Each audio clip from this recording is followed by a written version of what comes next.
Stand by to launch FanStream Sports. 3, 2, 1. Let's start. Hello, sports fans. Welcome to FanStream Sports. Nothing but pure sports. This is the JP Show. JP, it is so good to hear you back on the air. Stand by. Now, here's JP. All right, good morning, and welcome to another edition of the JP Peterson Show here on this Thursday. My global jaunt takes me to Orlando as I come to you live from Orlando. The great Nick Geddes back in from Outsider.com, which I don't mention anymore because you're still working there, right? In our RHS TV studios in St. Petersburg there. Good morning to you, Nick. How are you? Doing good on a Thursday, and here you are again, making your way back. At some point, you're going to get back in studio, right? At some point, you're going to grace us with your presence, but you're sitting all over the place right now. Yeah, I was planning on being there this morning, but plane got in late last night to MCO, which, by the way, is no Tampa airport. I mean, every airport. So I've been to O'Hare and MCO this week, and I could just be honest and tell you that no. Nothing is like home. Nothing is like going to Tampa and getting into that airport and being 15 minutes from my house, door to door. Just awesome. But good to be back here in the state of Florida, the free state of Florida. But Chicago was nice. Chicago was cool. Big regret, did not go to the game yesterday.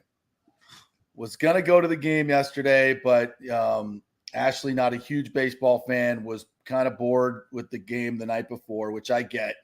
I mean, the Rays didn't have an extra base hit until Brandon Lau's home run yesterday in the entire series. Correct.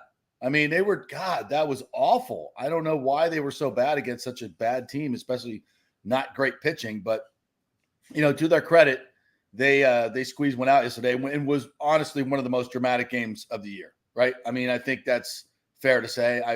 So little regret there, that we did not go to the day game at Wrigley Field, but we did catch some museums, the Field Museum, which I'll give you a quick review on it.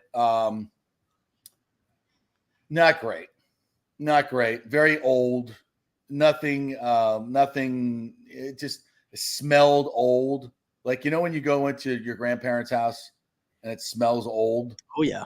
That's what that museum smelled like. You got the carpet from 50 years ago. Yeah. Mothballs. There's essence of liver and onions in the air. It's just old. So beautiful building. Good dinosaur exhibit, like exquisite dinosaur exhibit. But it's how should I say this? Very political. It's a very political museum, and not necessarily to my liking. A lot of mistruths, I would say, running through that museum. But the dinosaur stuff was fantastic.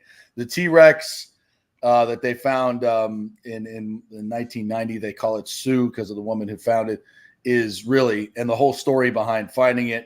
If you're interested in the fossils and how they do the excavation, the Egyptian, they have a very famous Egyptian exhibit, Ancient Egypt there, which was completely picked over. A lot of the stuff was on loan, so it was kind of half-hearted. They had an exhibit on death, which was interesting in some ways, but it's death, It's like not a real pick-me-up. So, yeah, I would much rather have been at Wrigley Field in the sunshine watching one of the most dramatic games of the year, but I did not. Alas, I did not. So, major regrets on that. Well, let me tell you this. This morning, I did something. I stepped out of my comfort zone this morning, JP. Right. I stepped out of my comfort zone. Let me tell you what happened. What'd you do? So it's summer's out. So Casey's no longer, teaching right now. So she's home with me every morning. And my routine has always been, I come down and I sit down and I watch Quick Pitch every morning. I watch the entire hour, catch up on my baseball highlights. She comes in and she made me coffee, which I appreciated, and toast and all that. And then she's like, "Ugh, are you really going to watch this right now?" And I said, "I do this every single morning." And she's like, that's what I said. I'm like, this is work. And she's like, "Can we please just watch like the news or something?" So you're always banging on me that I don't know what's going on around me and everything. So I went back and forth between Bay News 9 and Fox 13 this morning. And the things that I learned in 30 minutes of watching the news, I learned that all the things you can do. Shout out to Charlie Belcher. He told me all these things. The best. You told me all these things that I can do at a public library that I had no idea. And it was so timely because Casey always tells me we should go to the library together. And I don't see the need for why I need to step foot in a library. I don't. But Charlie Belcher just told me all the reasons why I need to do it. So, well, give me a quick. I'm really interested. Give me a quick run through. He said that every library apparently has a podcast studio, and if you have your library card, you can go in, and it's like a state of the art kind of room, and they have like Apple computers all over the place, and you can record your own podcast or show, whatever, as much as you like. You just have to book online a time to do it, and it's all state of the art equipment with cameras and lights and all this crazy stuff. I had no idea this existed in the library, but Charlie Belcher taught me it this morning. Wow. So there you go. So there you go. I learned something other than sports today. How about that? The last time I went to a public library, I had 2 hours to kill downtown Tampa. And I went to the John Germany Library in downtown Tampa. I think that's what it's called. And they had I don't know if it's an existing exhibit, or it's always there, but they had an archive of the Burgett brothers photos. Now, Burgett brothers was like the biggest photography studio in Tampa in the early, since the birth of Tampa in the early 1900s. So and it is a treasure trove of photographs. And I find that absolutely fascinating stuff. So I would, and you could print them out for $1. For $1, you can print these. So I went through and found all these photos of old homes. And because at that time I owned a 1926 bungalow in South Tampa on San Carlos Street, a brick street, beautiful, beautiful old home. Maintenance nightmare, by the way, as they all are. But so I was like, oh, I bet I can find a picture of my house. And I didn't. I couldn't find. Like two neighbors' houses, like all these houses around my house, I found pictures of because they had the addresses and everything. But in old photographs of Palmacia Golf Course, which was right near where my house was. So I printed out a bunch of them and made them like art pieces in my house. Still have some today. So, and they have old maps and very historical stuff. I don't know if they still have that, but to me, that was fascinating stuff. And by the way, they have books there too that you can read, I've heard. So yeah, that's interesting. That's really interesting. So, I've been trying to get Charlie on the show for ages, and he's always busy because he does the morning stuff. So, but we'll get him on. We'll get him on soon because that's, and as far as local news goes, God bless them. I know a lot of the folks that work in local news. I'll watch Charlie. Charlie's fantastic. Spectrum News. Love the sports guys. Sports are awesome. They do a great job in their sports club, but the rest of it is, I'm good. But yeah, quick pitch is, that's where it's at. You got to do that. It's elite programming. It's absolutely elite programming. It's just highlights. It's just highlights. But I'm pretty sure you got more than one TV in the house, right? Yeah.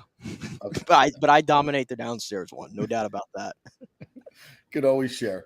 Tell her the 90-Day Fiance is always available in the bedroom, and she can watch the quality programming up there.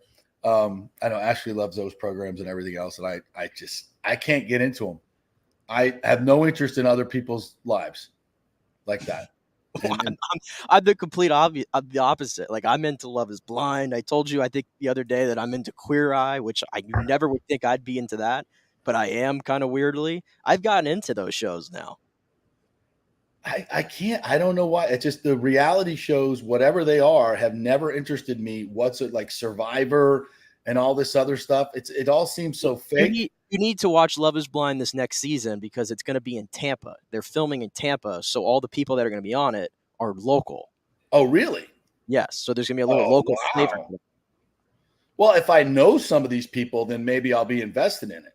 But, they're just strangers to me, and I couldn't care less. I have way better things to do with my time than I'm just not interested in that. Watch basketball and football and baseball, which I'm sure some people say is stupid. And I get it. Everybody has their own take. I'm just saying personally, I don't begrudge you Love is Blind. Now, love. We should really get to sports, but Love is Blind. I mean, that's that's so dumb. Like, no, love is not blind. As soon as they see each other, they're like, oh, no, I'm out.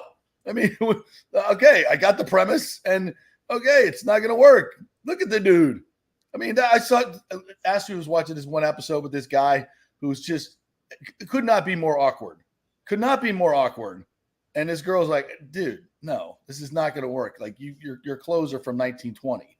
You look like a complete buffoon. I'm not going to date you. You're a nice guy and everything, but this is not going to work. Right? I mean, isn't that pretty much what goes on? Yeah. Or they really click when they're in these pods together. But then when they go on their little honeymoon, I guess, like in Cancun or whatever for like a week or two, then they kind of figure out like, ooh, I don't really like this guy. I don't like him. Or they see him and they go, oh, I don't think he's attractive. I'm not physically attracted to him like I was. Which is part of it. Duh. Which is part of the whole thing. Yeah. I mean, if you're not physically attracted to your mate, I'm sorry. No. As much as higher evolved as you think you want to be, it ain't going to work. It's part of the whole deal. It's a very important part of the whole deal, I think. That's just my feeling. Anyway, all right. So let's get into we got Rays news to get to. We're going to get into the Brady to the Raiders thing, which I for the life of me, I don't know why any owner, once you solve the salary cap issues, which are obviously there. I mean, it's you're not just going to let some guy be an owner and I'm playing for $1. No, we're not doing that. You got to assign market value to his salary, et cetera, et cetera. You're not just, you're not circumventing the salary cap or roster limits. I mean, I think that just goes unsaid, right? I think we all realize that. But once you get past that, as an owner, as another owner, why would you not want Brady back in the league? He brings mega ratings, mega attention, and he sucks. He's done. He's toast. He's burnt. I mean, what did you need to see last year? You can't play football. It's not flag football. You can't play football if you don't want to get hit. You can't do it. You certainly can't play quarterback in the NFL. Go back to the interception in the playoff game where he cowered. I don't want to get too colorful here, but he cowered and couldn't even get the ball out of the end zone, threw it right to a guy. I mean, that to me was, okay, it's time to hang it up, Tommy boy. So if he wants to come back and play for the Raiders, that is such a Raiders thing to do. George Blanda did it at 46 years old, and he looked like Fred Sanford playing quarterback. Guy couldn't. I remember watching. I was say, were you around for those days? Yes, I remember watching George Blanda smoking a heater on the sideline.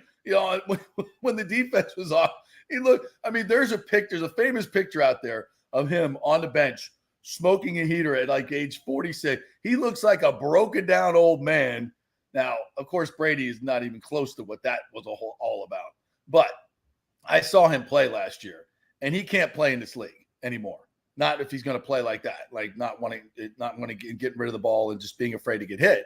And behind that offensive line in Vegas, are you serious? Is his hard on for screwing up Jimmy Garoppolo that big that he's going to buy into the Raiders so he can get a piece of playing quarterback there? I mean, you want to talk about a reality show? I'm all in on that crap. Let's go. Let's get the documentary going. Let's go Hard Knocks, Brady and the Raiders. I mean, I'm all in on that debacle because that is just going to be embarrassing. It's going to be an embarrassing show for him. And, listen, I know you write off Tom Brady at your peril, as nobody knows that better than Max Kellerman, but that was 7 years ago. And I saw what I saw. And if I'm another owner, I'm like, yes, Tom, come back and play for the Raiders, please. We'll have all Sunday Night Football. We'll flex everything out and put you on primetime so people can. It will be sad, but I will revel in it because it's him just being. The hubris is off the freaking charts, off the charts here, and I will revel in watching him fail. Does that sound mean? For a guy I think it did. Yeah, actually, it sounded really mean. That was a bit extreme. Yeah, for a guy that brought this area a Super Bowl, brought me joy. Right? I love all that. We've given him all the flowers for that, have we not? Had me tearing up on this show after he retired, and here you are just saying you're going to. You mean the dude that went behind everybody's back and wanted to go play for Miami? You mean that guy?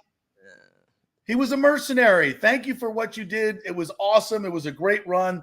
Thank you for coming. More flowers. How many more bouquets we got to throw the guy? He's now moved on. He wants to go play quarterback for the Raiders. He wanted to screw over all his teammates and Bruce Arians and let's get into the whole, why wasn't Bruce the coach? We want to talk about that?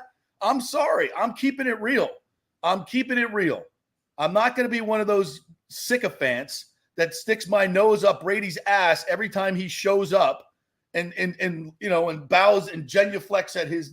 No, it was what it was. He came here to win a Super Bowl because this was the best roster and coaching staff to do it. And he won his Super Bowl. Thank you. It was fun. Great. Fantastic. Now you're somebody else's problem. You want to go play for the Raiders? I'm not a fan, but I am a fan of watching you fail. So, yeah. I mean, I respect Tom Brady as the greatest quarterback to ever play the game. And I loved watching. I do, of course. And I loved watching him play the game. I'm a quarterback. I love to study quarterbacks and how they do it and how they play it and how they came up through the ranks. Nobody has ever done it better than Tom Brady. Nobody. Period. End of full stop. But I'm not going to sit here just because of that and genuflect to him like he's some Greek god who has no blemish. Flaws whatsoever. Got no blemishes. I'm sorry. I'm not going to sit here. Oh, Tom Brady's going to come back and save the Raiders in the NFL. No, it's going to be a disaster. And if he was smart, he'd stay in Miami, get a piece of the Dolphins instead, and be a dad to his kids during football season and move on with all his other businesses. I mean, he ain't going to listen to me, for God's sakes, but that's just my personal opinion. But he can't – he's addicted to the attention. He can't stop. He's got to get it's why he's talking about it now. It's why he's, got a piece of the Raiders. And let me see that contract as well. I'd like to see exactly how much money he put up for the Raiders. Was that FTX money, by the way? Was that FTX? Was that your money? I'm sorry. We can't talk about that. Oh, sorry. I'm sorry. If I'm another owner, yeah, come on back, man. Come on back. Give us all the ratings, all the attention, and you're going to be a flop. And when you come to my stadium, the place is going to be packed. I make more money, and we're going to kick your ass. Why would any owner vote no on this? As long as the salary cap stuff which of course they would work out, right? They're not going to let him come back and be an owner. And then, because then every team will do that with their quarterback, right? Oh, he's an owner. We're only paying him $2 million this year. No, that's not happening. You're going to assign market value to him, and it's got to be part of the salary cap, and he's got to be part of the roster and all that stuff. And that being, and the NFL is not stupid enough to not let that happen. They're going to make that happen. He's a brand. He's a marquee name. You want him in your league as long as you can have him, win or lose. They don't care. Hey. The demise of Tom Brady will be highly rated television, and people will just absolutely revel in it. So I'm here for you. That reality show, I am here for it. And I don't think that's being disrespectful. I think when he picked up the phone and was tampering with Miami during a playoff run in 2021, I lost a lot of respect for him. I really did. That's being that's double dealing your teammates, your ownership group that bend over backwards to do everything you wanted, gave you every freaking thing you wanted. And here you are, the hot little Miami girl comes sashaying down the beach with everything jiggling and out, and you're like, ooh, I know I'm in the middle of a playoff run, but that looks good. Gonna give me some ownership over there, baby. Yeah, and then I can come play for you guys and save my marriage. Well, yeah, that probably would have been a good idea. But, that's not the way the world works. As Bruce Arians said, yeah, sure, you can go play in Miami, 5 first-round picks. Let's go. Come on. I'll take 4, maybe 3 in a second. But, nobody wanted to do that. Nobody wanted to do that. You want to play the game? Play the game. You want to go to Miami? Let's go. Let's make a trade. Here we go. Wouldn't it be great to have, not had Tom Brady last year in 2022 and he gone to play with the Dolphins, and we would be sitting here with 2 first-round picks instead? If you're a Bucs fan, Pick up the phone, Miami. You want him? Let's go. Make the call. Give us a couple first-round picks. Let's play by the rules. There's my Tom Brady rant for the day. Am I wrong? Am I wrong? Where am I wrong? I just think you're a bit disrespectful there. He single-handedly saved the franchise, JP. Whether you like it or not, he saved the franchise. We're putting multiple statues out in front. We're retiring the number. Nobody shall ever wear the number again in the Tampa Bay Buccaneers going forward. And here you are disrespecting him and saying you're going to enjoy seeing him fail. Your words. Yeah. Enjoy seeing him fail. Yeah. He plays for another team now. I don't. We paid him.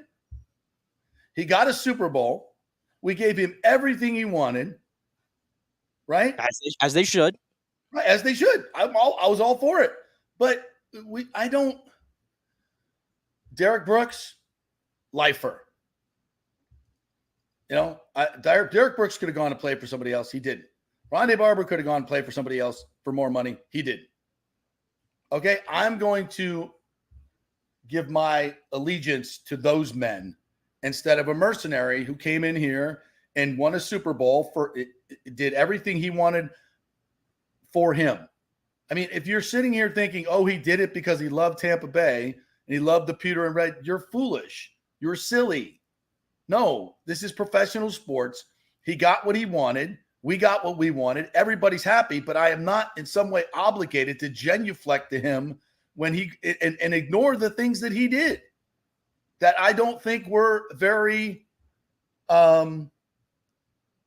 ethical in the way he handled himself. I mean, people just want to, shove that stuff under the rug with the Miami Dolphins. I mean, in essence, they tanked our entire 2022 season. Nick Geddes, your Buccaneers were tanked because, seriously, what if he wanted to go to Miami, give up a couple of first-round picks, and let's go? Where would the Bucs be now? They'd be in a much better situation. But instead, he wanted to circumvent, let the tampering going on, try to I'm going to retire. He was never going to retire. That was all a scheme to get to Miami. All a scheme to get to Miami. Had he just been up front with it and said, okay, Miami, give us 2 first-round picks, fine. Maybe we'd have our quarterback of the future right now if that's the way it would have gone, right? Let's start thinking about that in terms of what Tom Brady did to us in the future, okay? If they would have been above board and just gone and made the trade, then fine. Well, they could have had the 45-year-old Tom Brady last year that didn't want to get hit, and even with Tyreek and Waddle, maybe well, it would work. It's easy to say that now. It's easy to say that now in hindsight because we saw what happened. But you're fooling yourself if you think they were ever going to move off of Tom Brady after the 2021 season that he had, which was one of the best seasons of his career, to start a rebuild because we were a little salty that he was speaking with another team in Miami and the retirement scheme. Like I'm not just discrediting all that, but you're foolish if you think they were ever going to do that. There's no way should they have done that. It didn't work out. It just didn't work out this year, but it doesn't tarnish nothing in his 3 years in Tampa Bay has been tarnished as far as I'm concerned by any of this stuff.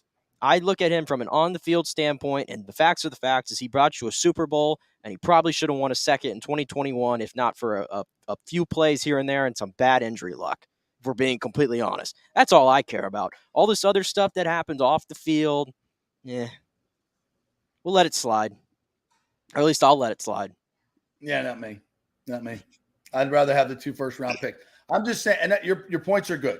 He gave us the most magical season. You could argue 2002, but it was a magical season. COVID sucked. That part of it. But in 21 was great too. So look, I see it for what it is. I see it. You are young and idealistic and still romantic about professional sports and all that stuff. Me, I'm a grizzled veteran and I understand the underpinning, how the sausage is made, and it's ugly. So I don't want to steal your beautiful. Don't kill my buzz. Naivete, Don't kill my buzz. Let me continue to be naive over here and sunshine and rainbows. Let me continue to. I know what these bastards are up to, and I'm not going to let them get them. Well, you know what's going to happen now, right? because you have wished him this failure here for this season. If in the 1% chance is what I said yesterday. This is a 1% chance scenario. I'm saying that this ends up happening, and it's contingent on Jimmy Garoppolo not passing a physical before week 1 of the regular season. By the time we get to September, so I put it at a 1% chance, honestly, that something crazy like this is going to happen. But if it does happen, you know what's going to happen is because you just wished him disappointment. He's going to play good, because that's what happens on this show. Because we saw that happen yesterday as we transitioned to the Rays. How about that one? That was a professional segue right there, my friend. Professional Can I segue. give you a little golf clap on that one? There you go. That I'm gonna give myself a golf clap for that one. That was because- outstanding. I am because teaching as- you well. I'll there take you credit go. for it wherever There I you can. go. What's the Star Wars analogy there? Catch me up to speed. The Force is good with you or something. I'm not a No, Star it's Wars like- freak. Don't ever. No, you're the wrong person to ask for this. Ask But Paul isn't there, Wilson. there's like the analogy of, was it Yoda that teaches? I don't know anything about Star Yeah, Wars. it's Yoda. Yeah, Yoda teaches the whole, There you go. Yoda way of getting into your mind. That's what I thought. There's my surface level Star Wars. Your Jedi mind trick is what maybe There you go. you're looking for. There you go. Jedi That's mind what trick. you passed on. But no, Yeah, you're great segue, because we did it to Brandon Lau yesterday. We absolutely lambasted tore him to shreds. Yeah, in hopes that, of course, first of all, we were right. Second of all, in hopes that somehow, some way, that negative karma would turn into something positive with the Rays, because it always does. And what do we know? What happened? Let's play the audio just for fun, just to rub it in our noses that we kind of enjoy, actually, in this case. High shot back into center field. Tauchman's going to have to go back. He'll look up, and the baby's gone. Home run to center off the bat of Brandon Lau. It has been a quiet afternoon for the Rays bats until now. A quiet trip to Chicago, Dwayne, courtesy of Bally Sports Sun right there, which, by the way, the Padres broadcast have gone belly up, but they're not. Somebody has taken over. Major League Baseball has taken over. I say that because Bally Sports, as we know, going through bankruptcy, the Padres won whatever their deal. They missed the payment to the Padres. As I said, that's not going to happen for the Rays, because Sternberg got all his money up front for the first 7 years, I think it is. So they're good. Let's give Sternberg a golf clap. Absolutely. Well done. When it comes to stuff like that, my man, he's got, of course, it's not benefiting the Rays. He moved all the money to another company of his own liking, but whatever. Okay, whatever. Allegedly, according to the lawsuit, but whatever. At least he got his money, right? Not our money, his money. Anyway, so Brandon Lau, God bless him. He shoved it in our face. We love it. Fantastic. Now, of course, nothing says home run like Brandon Lau going 0 for 70 from now on. So I'm sure he'll be in the 4-hole, and for the next 6 months, he'll be cold as ice. But as soon as we talk bad about him, he'll pop up and hit a home run. Well, he was in the 6-hole yesterday. He was in the 6-hole yesterday, and I don't know if there's a correlation there or not, but maybe Took less the pressure off on a him. little bit. Yeah. Pressure off a little bit. He finally got a pitch that it was out in front, and he was able to mash on it, which he hasn't been getting, because he's been getting a bunch of changeups down and away this entire series, and really for the month of May, like I said, where he's been hitting like $150, I think, going into that game. That's how bad it was. I don't think we were wrong necessarily for what we said about Brandon Lau yesterday. It's a little harsh. And listen, I'm understanding of the fact that historically, May, for whatever reason, the month of May in Brandon Lau's career has statistically been his worst month. I have been understanding of that for the entire time, and that's why I've declined to go really in on Brandon Lau until yesterday, because it was just so hard to watch him go to the plate every single time, and to see a player with no confidence, and you saw it in his eyes, especially the game before, mental errors in the field, kind of starting to creep up a little bit. But when the Rays really needed it yesterday, what was it, 1 run in about 25 innings against the Cubs? Last place in the NL Central, that pitching staff, and they had 1 run in 25 innings, and Brandon Lau, of all people, to break it up. I love to see it. Hopefully he's got that dog back in him, the right ones this time, and hopefully it sparks something. May's over. It's June, right? Maybe this is, who knows? Maybe Brandon Lau is due to go on one of his heaters right now. And that would be great for the Rays. But until then, I'm going to keep him right there in that 6 hole. That's perfect. Let's leave him in that 6 hole and let's see what we got there. So that wasn't the only big hit though yesterday, because quickly, that just tied the game. And then the Cubs go back ahead on a Trey Mancini RBI. And then Jose Siri comes up against Mark Leiter Jr., who's been fantastic, and says, I got this one, and pimps it. Siri swings and sends one deep to center. Tauchman's going to go to the wall, and that one's out of here. Home run, Siri. And the Rays will grab the lead. A 2-run blast off the bat of Jose Siri. Or they're booing him because he's pimping it. He just stared at that one. That was a deep. Was that 434 feet? I think that was his 10th home run. 10th home run, and remember, there was an IL stint in there as well, mind you, like a 2 or 3 week IL stint mixed in. This guy has some unreal pop in his bat. If you notice all his home runs, at least half of them, I feel like he's hit them to dead center. Like, you throw this guy a fastball middle high like that, he's going to make you, he's just going to mash it every single time, and he's done that. And this is a 9-hole hitter, by the way, we're talking about.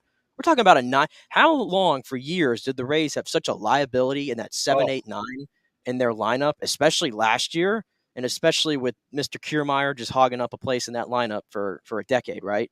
In that 9-hole.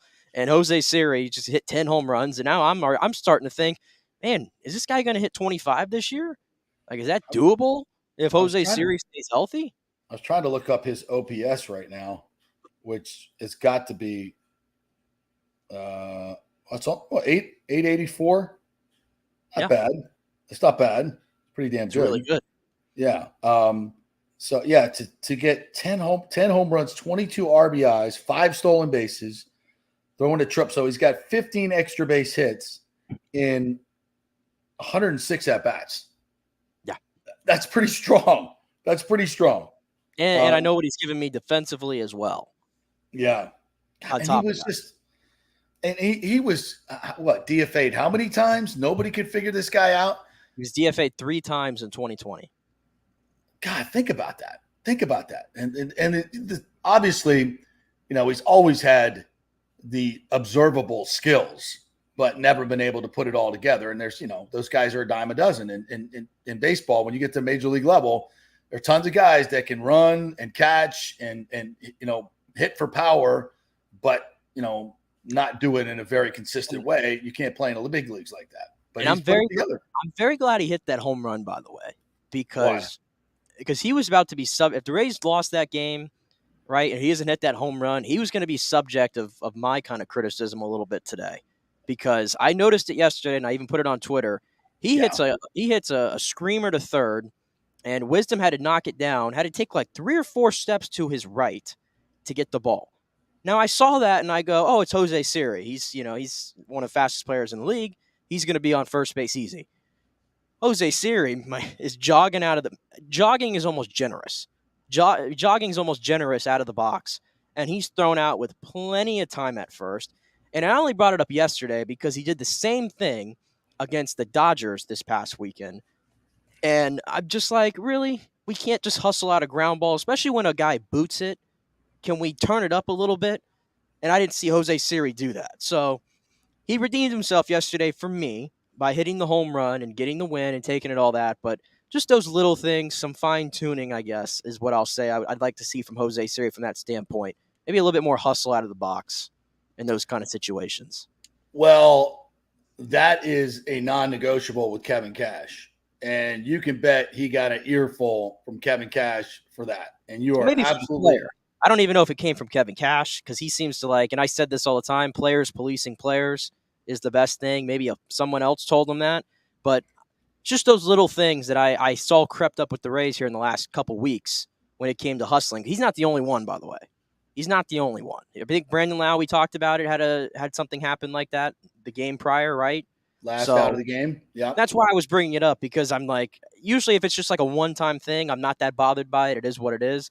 But when it happened multiple times like that in a week, I think I needed to say something. Well, yes, and this goes back to a conversation we had earlier this week about Wander Franco and the Topkin article about his issues, so to speak.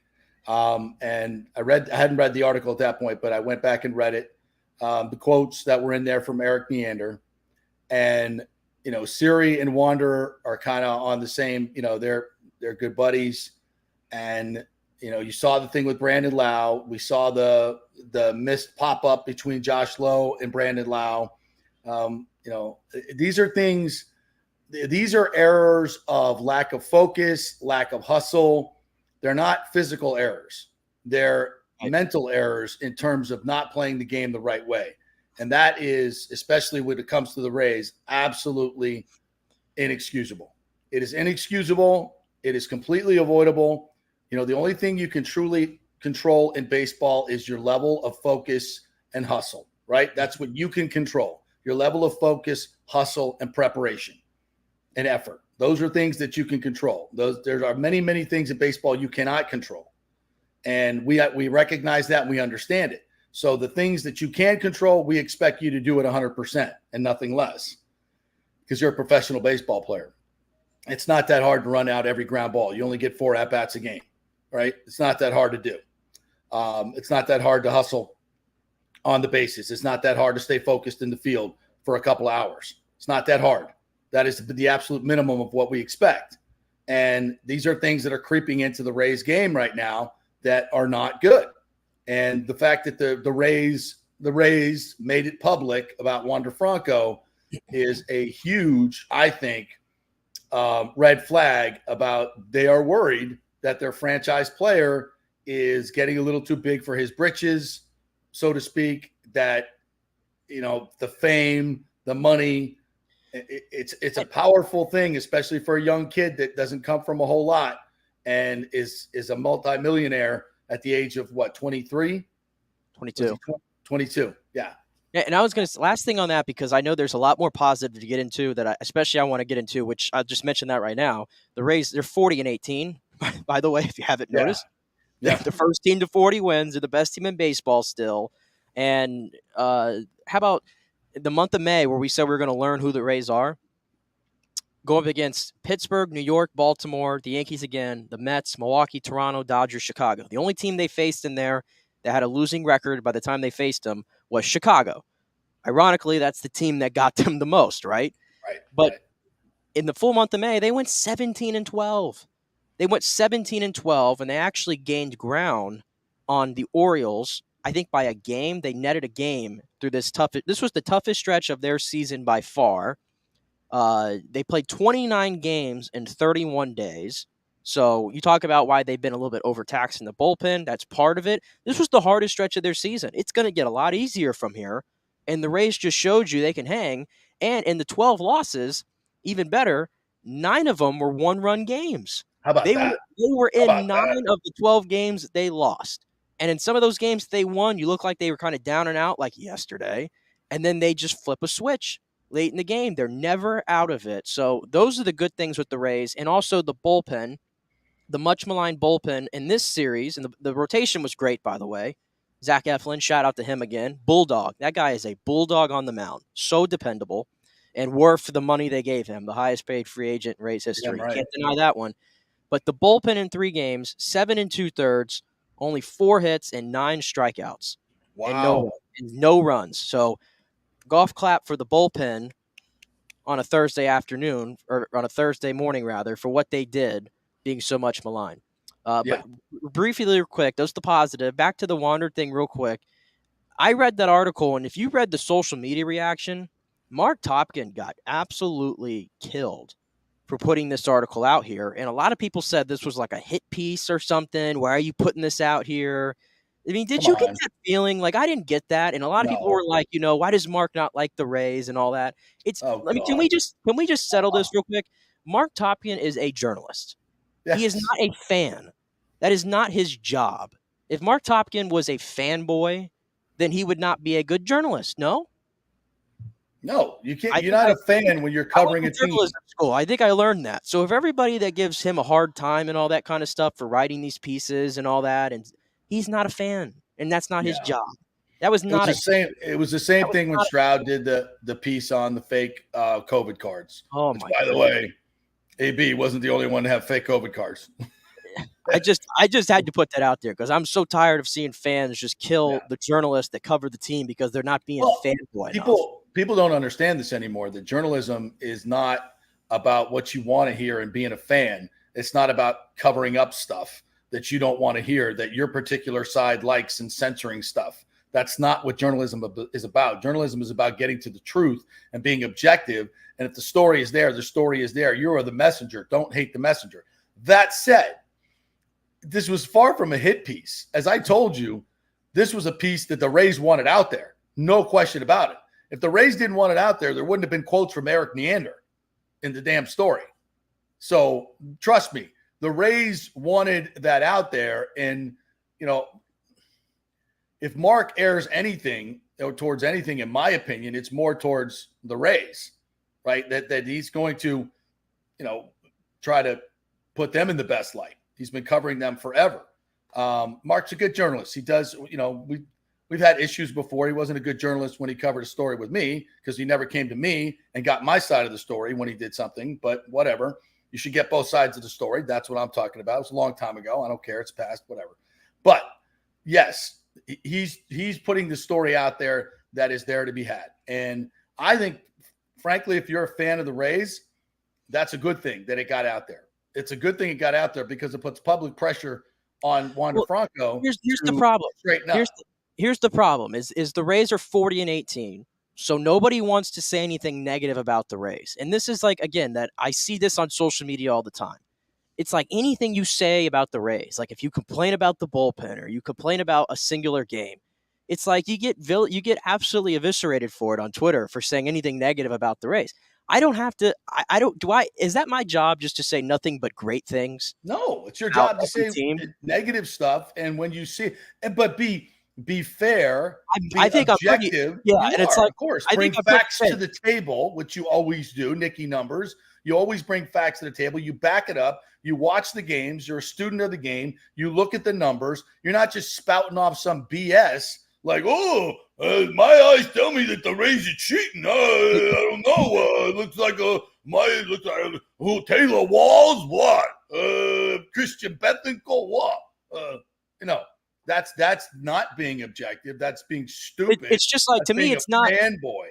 It's not why I'm less of a Rays fan. Because this is real things that I see, and I'm just seeing so much of it. It's like I'm less of a Rays fan because I'm acknowledging that the team has issues in the bullpen. And even though they were great for 3 games, that's awesome. But I can have doubts that they're going to be this great for the rest of the year unless they make a move at the deadline. Right. I mean, that makes me less of a fan because I said that. No. Well, first of all, here's your first mistake. Giving credence to people like that on Twitter and taking it for, these are fans and they get upset when you say something bad about their team, which I expect them to do. So when I see it, I just laugh. I'm like, well, you got your Rays colored glasses on and that's what you see. And that's fine. It almost is a compliment to the Rays in a way that their bullpen is in the shape that it's in with some of the names that we're seeing come through. It seems like there's a transaction every single day. Right. With this bullpen, it's almost a compliment to the fact that they're 40-18, and that Bring they just Joey La Sosa, for God's sake. Joey La Sosa in Double-A. He's pitching for Italy in the World Baseball. Italy. What do we know? We don't know nothing about baseball. We're Italy. We got pizza. We got pasta. We don't know shit about baseball. And Joey La Sosa is he's this. The fact that we're still our bullpen, although. I think we did give up the most runs in May, if I'm not mistaken, our bullpen. We did. It did, yeah. So it has not been a good May. But they're decimated. They're injured. They've been overtaxed. It's all that stuff.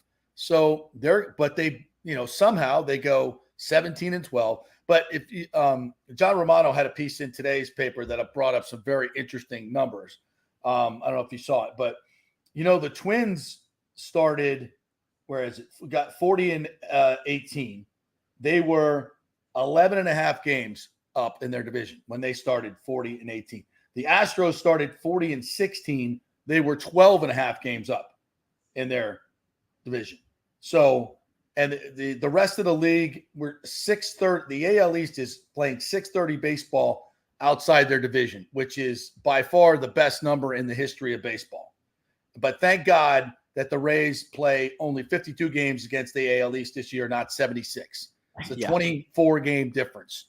And as we've said many, many times, that is a huge number for the Rays, especially this year with this division being so good. So, look, the Rays are not perfect, but, they're in a division right now where even playing as well as they are, they're not running away from anyone anytime soon. And frankly, it's kind of a good thing because it keeps them sharp. It keeps them sharp. They don't get fat and happy. They don't get Boston Bruined, right? Where you're just gliding through the regular season and the playoffs come. You don't have any high intensity, high leverage games to lean on. You haven't played any, in forever when you got a 12.5 game lead, right? You're just cruising. So I kind of like the fact that the Rays are still kind of under the gun and they still have to go out and play their best baseball to maintain this lead. So I think in kind of a weird way, it's a good thing. It'll keep them sharp. It'll keep them on point. All right, we got to take a break. Will we go 40 minutes without our apologies to our 46 minutes to be 46, exact. Yeah, I can't have my glasses on. Big thanks to the Jeeves Law Group. If you have been involved in an accident or have any legal issues whatsoever, the Jeeves Law Group, very versatile and very aggressive. They will fight for you. Jeeves Law Group, JEEVES lawgroup.com. Get the personal attention you so richly deserve. And that is what you'll get from the Jeeves Law Group. They will pick up the phone. A human being will talk to you. You'll get a free consultation. Love those folks over there. And Bay Area Modern Medical Center, Chris Lugo and his medical team over there will give you personal attention and will give you the type of attention that you richly deserve in terms of your medical care. Because so many places now, we talked about this with Chris on the show last week, they just get you in and get you out and write you a script. With Bay Area Modern Medical Center, they look at the root cause of the problem, not just the symptom, and attack that. That's how you get better. That's how you live a healthy life. So if you're looking for something different in your primary care, Bay Area Modern Medical Center. Back in 3. Stay with us.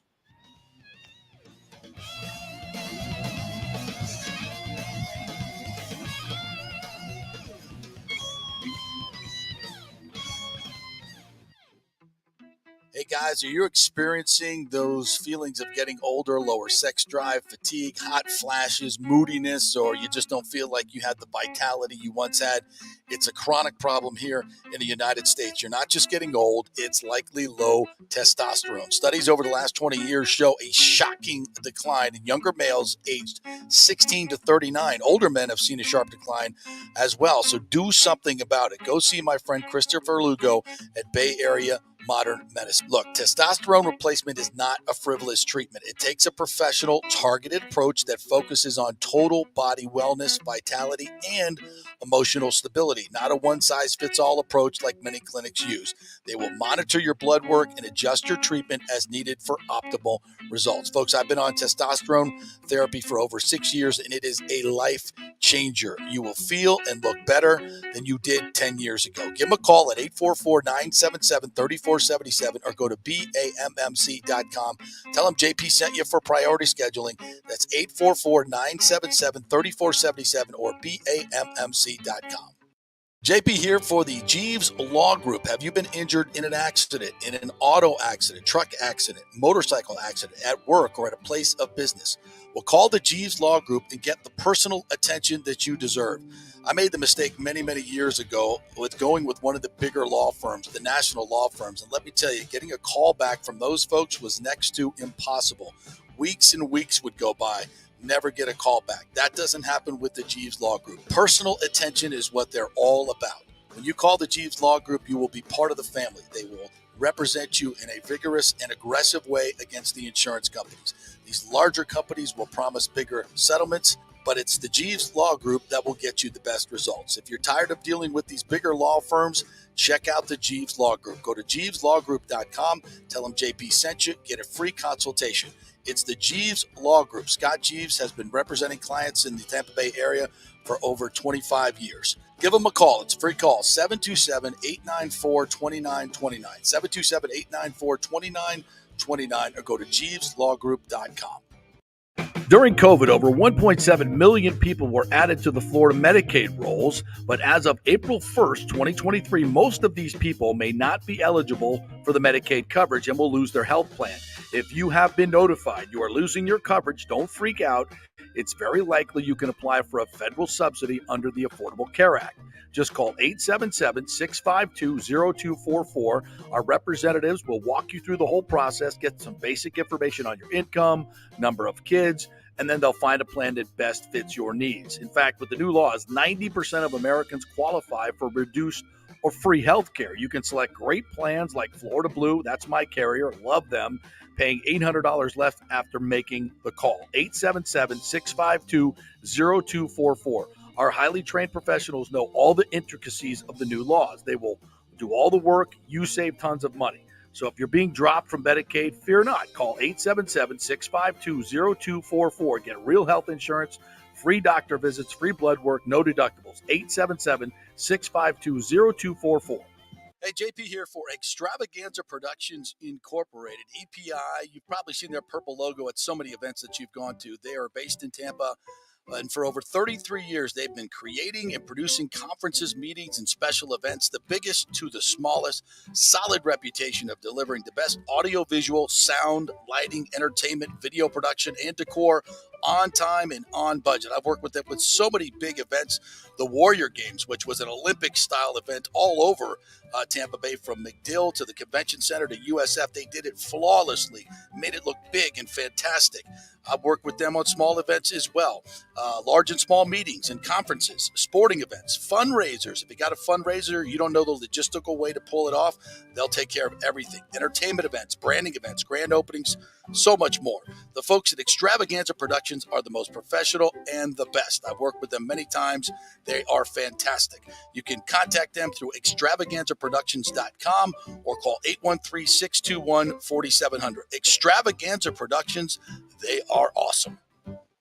All right, this is for all you guys who don't want to go to the gym and do 5,000 crunches. At Bay Area Modern Medical Center, you can get on the new True Body machine where you can reduce fat and tone up your muscle. It's like doing 54,000 crunches in just 15 minutes. Define your body as you see fit. True Body offers personalized muscle stimulation that delivers the equivalent of those 54,000 crunches in just 15 minutes. Just get in touch with them at Bay Area Modern Medical Center, BAMMC.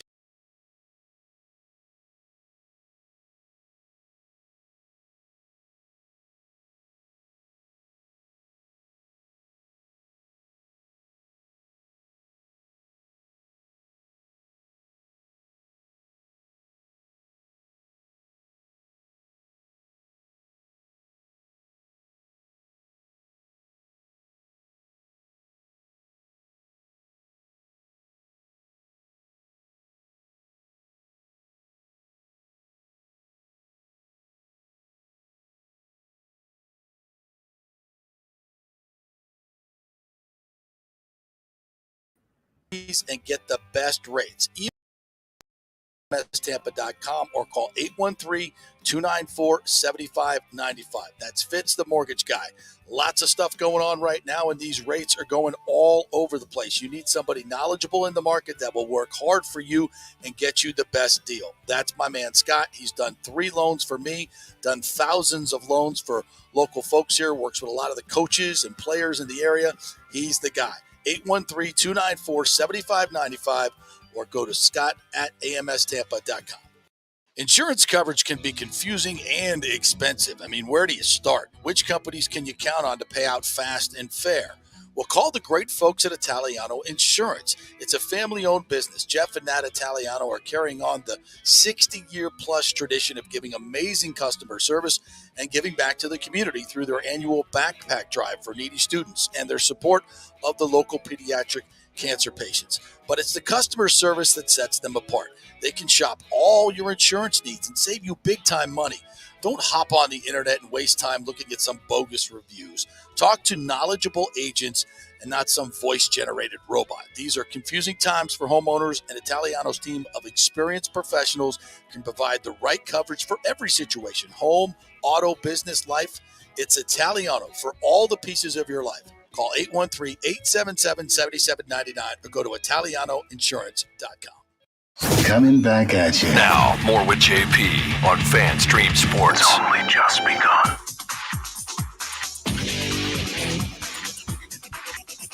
All right, welcome back to the JP Peterson Show here on this Thursday. We're coming to you live from our Orlando studio as Nick Geddes is there in our St. Petersburg studio in RHS TV. By the way, download the RHS TV app if you want to watch the show in its entirety. All our shows are archived there as well, so if you miss something, you can go watch that. If you're into the watching TV portion of the show, and as always, download our app, FanStream Sports, all one word. You can listen to the show there live. Tap that app. FanStreamSports.com is our website. And am I leaving anything out? No, it's all there for you. All our social media. Apple and That's Spotify. right. Apple and Spotify. Yeah, definitely subscribe there because you get the updates and notifications when the show goes to the podcast, which is about noon every single day, and you can listen there. So we appreciate all you guys listening. The numbers are going up. We really appreciate it. We think we're giving you some pretty good content on a daily basis, and we thank all of you for jumping in. Speaking of which, before we get to some fresh Tom Brady sound, that kind of wraps up what we were talking about earlier, some thoughts here. RJ Martin says, morning, guys, ready for the NBA Finals tonight? Go Nuggets. Yes, we're going to get to that here in just a little bit. From Thomas Casper on the Field Museum in Chicago, the man-eater lions are their taxidermy. Yeah, they have good taxidermy at the Field Museum. I prefer live animals myself, though. We'll go to the zoo for that. Cubs brought it to the Rays. All the guys that are worth a damn to the Cubs contributed. I honestly, when I look at that Cubs team and some of the players they have on there, I wonder why they're not better than they are. I know the pitching is not tremendous, but there's a lot of good players over there. I wonder why they're not as good. Burgett Brothers all online now in HD. Oh, thank you, Thomas, for that. That's great. You don't have to go to the library anymore to see all those pictures. So if you're into Tampa history, look Burgett Brothers online and get that. Nick, I'll be at the United Center for CM Punk's return again. Oh, is this the obligatory wrestling portion of the show? It is. It absolutely is, JP. The prodigal son is coming back. It's coming back. June 17th, Saturday night, AEW Collision, the debut on TNT, United Center in Chicago. CM Punk is back. CM Punk is back. And it's going to be glorious. What's the date on that? June 17th. Yeah, I'm busy. Lonnie says, forget all that, JP. Get your ass to Emily for WWE with Nick. Is it coming to Emily? You got two options, JP. You can go on a Monday night to see Raw in Tampa, or you can go to SmackDown on Friday night in Orlando. I would tell you it's easier to watch SmackDown than it is Raw. I will just tell you that. And you're already usually in Orlando on weekends, so a Friday might even work better as well. It's 2 hours instead of 3 hours, and it goes by a little quicker, and it's the A show, quote unquote. Okay. All right. I might do that. That's a maybe. That's a maybe. Maybe Nick. Maybe go. Are you going? Are you going to go? I'm trying to go to one of them. Most likely SmackDown, probably. Thomas Casper says Brady is a freak show. We'll get to that here in just a second. So James, always the Brady defender. Here we go. He was 20 pounds lighter and going through the public divorce, which played a huge role in his suckage. I'm certainly not saying he is a Super Bowl quarterback, but I'm sure if he plays, he won't embarrass himself. He embarrassed himself last year, dude. Did you not see that? Look, I understand. We're the ones who reported on all that before everybody else did. We knew what was going on. But again, if he plays everything above board and doesn't, try to circumvent everything, go behind everybody's back and says, hey, I want to trade me, and there's negotiations that go back and forth, and Brady says, look, I don't want to play for you guys. I want to, get my marriage back. I want to try to save my marriage and play in Miami and do all that. I mean, it's a freaking hour flight, private flight from Tampa to Miami. So whatever. But if you're on a private, there's an airport right there at Davis Islands. He could be in Miami in minutes. But anyway, regardless, it is what it is. And now we have fresh Brady sound. So evidently Brady wanted to address the rumors that are out there about him playing, and I believe you have some fresh sound there, Nick, to play. The interview he did with Sports Illustrated, I believe. Yeah, Robert Lundberg from SI Now, and this was Brady asked about the rumors of him coming back to play. What is your message to those fans, the media, whoever it is that's constantly concocting a way for you to come back? I'm certain I'm not playing again, so I've tried to make that clear, and I hate to continue to profess that because I've already told people that lots of times, but I'm looking forward to my broadcasting job at Fox next year. I'm looking forward to the opportunity ahead with the Raiders, and we're in the process of that, along with the other different things that I'm a part of professionally and in my personal life, just spending as much time with my kids as I can and seeing them grow up and support the different things that they have going on. And that's a very important job, and I take them all pretty seriously. All right, so there you go. That sounds pretty definitive to me. So, and again, I'm not sitting here saying that Brady was coming back. If he does come back, that was my opinion that I said earlier. And who knows? Even him saying this now doesn't. I mean, he said he was retired before, right? And he said, "Yeah, I'm not coming back." And then, of course, he came back. So we'll believe it when we don't see it. I think that's the best way to go about that. But I think, basically, I think Tom Brady saw what I saw last year, that he can't play anymore. He can't take the shots. He can't hang in there and wait for receivers to come open and take those 5 to 7 shots that every great quarterback has to take per game at least to play in the NFL and to play well and to deliver balls downfield. It's just the way the game is played. You have to hang in there on some plays, and Brady was unwilling or unable to do that last year. And when you get to that point in your career, you can't play anymore. So he knows that. And if you were paying attention last year, you see that he's cooked. He should, if he decides to come back, if he does, and I don't think he will, it's not going to be pretty. And he knows that, and that's why he's not coming back. Fair enough? That's why I said it was like a 1% chance. But I think it's probably even negative something at this point. So there you go. Tom Brady's not coming back. End of story. So you don't get your wish. You don't get your wish. Dadgummit. No, I don't want, in all reality, I don't want to see him come back anymore because I saw Johnny Unitas at the end of his career. I saw some of these great players at the end of their career, Brett Favre and others, that just become so broken. Peyton Manning become so broken down that you don't want that to be the lasting image of these great players. Marino was a little bit in that way himself. You just don't want to see that. So I don't want to see that from Tom Brady. I wish him the best. I'm not saying – I don't want to make it sound like I hate the guy, but I'm just very open. My eyes are open to what that was all about.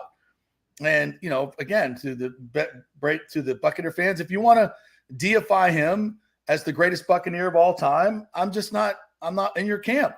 He came, he conquered, he did what he was supposed to do. He served himself. He served the Bucs. Everybody's happy. We move on. But I'm okay with a couple of statues. Sure, put him in the Ring of Honor, statue his ass up. That's all good. It was great. He was part of the team. I'm not trying to erase the history here, but I'm open. My eyes are wide open as to what it was about. Tom Brady was good for business. Oh, absolutely. And I'm talking about our business. Tom Brady was great for business and probably will not be that high ever again, if I'm going to be completely honest. I will genuflect to him for that. Thank you, Tom Brady, very much. We appreciate that. Absolutely. Yeah, he did wonders for my career. I was the one who predicted he was going to come here. We broke the story he was going to come here. So, yeah, did wonders for my career. I appreciate that very much. We were out front on all the stuff last year that was going on. So thank you. Yes. But again, I think that's why people listen to the show, because we are an independent show. We're not connected to corporate media in any way, shape, or form. We can say what we want to say. We can be upfront with people. We can keep it real. That's what we do here. I think we have an advantage over a lot of people, quite frankly, that can't do that because they're constantly monitored on what they say by higher ups who don't want certain storylines getting out or certain narratives getting out, and they want to push their narratives. We don't do that here. We try to keep it as objective as we possibly can. I'm not saying we always get it right. We don't, but we try to give you as much as we possibly can on a daily basis. And I think we do a pretty good job of it personally. All right, let's transition to some Buccaneer talk, shall we? I saw on I think it was Get Up yesterday morning. Harry Douglas. They were playing now the what we'll call the Zapruder Buccaneer quarterback film of Baker Mayfield and Kyle Trask missing tight ends who will never play in the NFL, going down the field, seam routes, and they were missing him against air. And they're like, if you can't complete passes against air, you can't complete. We get all that. But come on, it's 45 seconds of OTAs, and I don't even know which guys were the tight ends they were throwing to down the seam. Some of them may make the team. I'm not even sure. I didn't even look at the numbers, to be quite honest with you.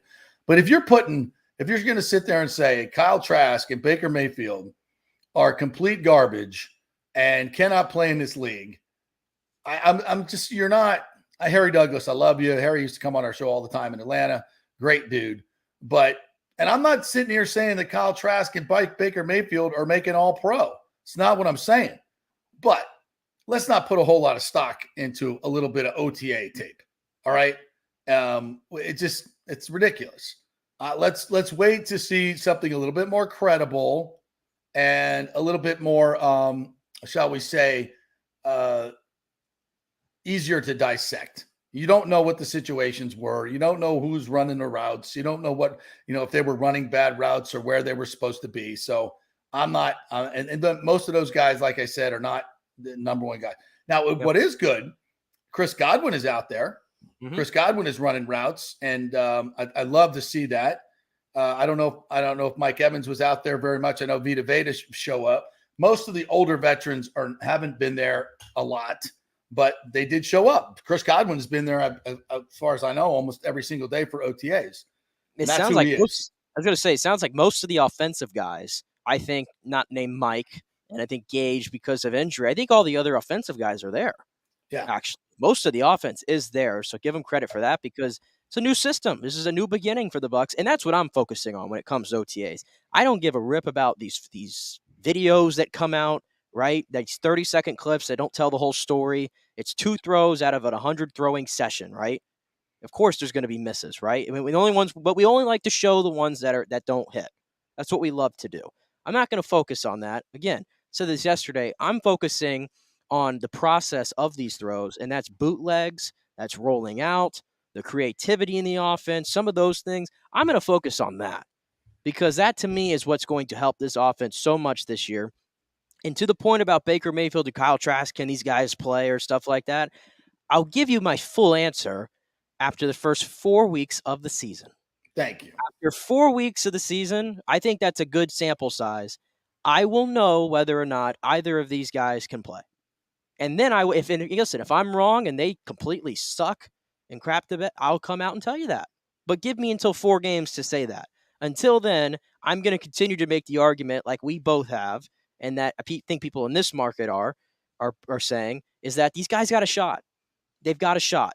I'm not going to write them off by any means right now until I see 4 games during the regular season, which will tell me what I think I know.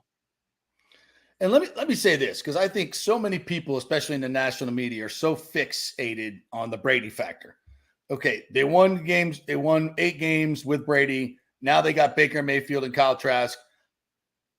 They're going to suck even worse. And ergo, this is all they look at. They don't look at it's surface level. They don't look at the offensive coordinator last year and what was going on, how dysfunctional. Exactly. It's just how totally dysfunctional it was. They didn't look critically at Brady's play and how bad he was.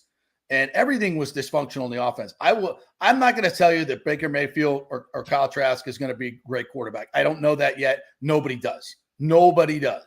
What I do know is this offense will score more than 18 points a game. I will guarantee that this offense scores more than 18 points a game, which is what Brady's offense scored last year. Mm-hmm. I will guarantee that. They will be better than that. And that's all that matters. It doesn't matter how good the quarterback's numbers are. The object of the game, you play to win the game. You play to win the game. And if the quarterback has to go 12 of 20 for 132 yards while your running game is running for 210 and you're winning the game 24-3, I don't give a rip what the quarterback's numbers are. I don't care. Okay? It's winning the game. It's playing complementary football. It's not turning the football over. It's giving your running game a chance that allows your defense to rest and play winning football. That's what offense is about. It's about winning. It's not about the quarterback's numbers. It's not about the receiver's numbers. It's not about anything except dubs.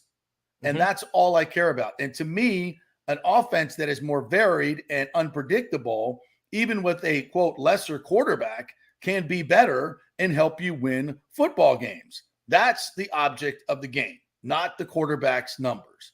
Now, if the quarterback's numbers are great, there's a pretty good chance that your offense is great and things are working like the Chiefs and you're winning games. Okay. That's what that. So yes, having a good quarterback obviously contributes to that, but it's how does this quarterback play in your system, right? How does it work in your system? How does it work within the confines of your entire team? Now, the Bucs put a lot of emphasis on their defense this year in the draft and in free agency, right? We expect this defense to be, I don't want to say the calling card, but the driving force behind this team. We have a defensive head coach. We sunk a lot of money in the offseason with little money we had left into re-signing Jabel Dean and Levante David, right?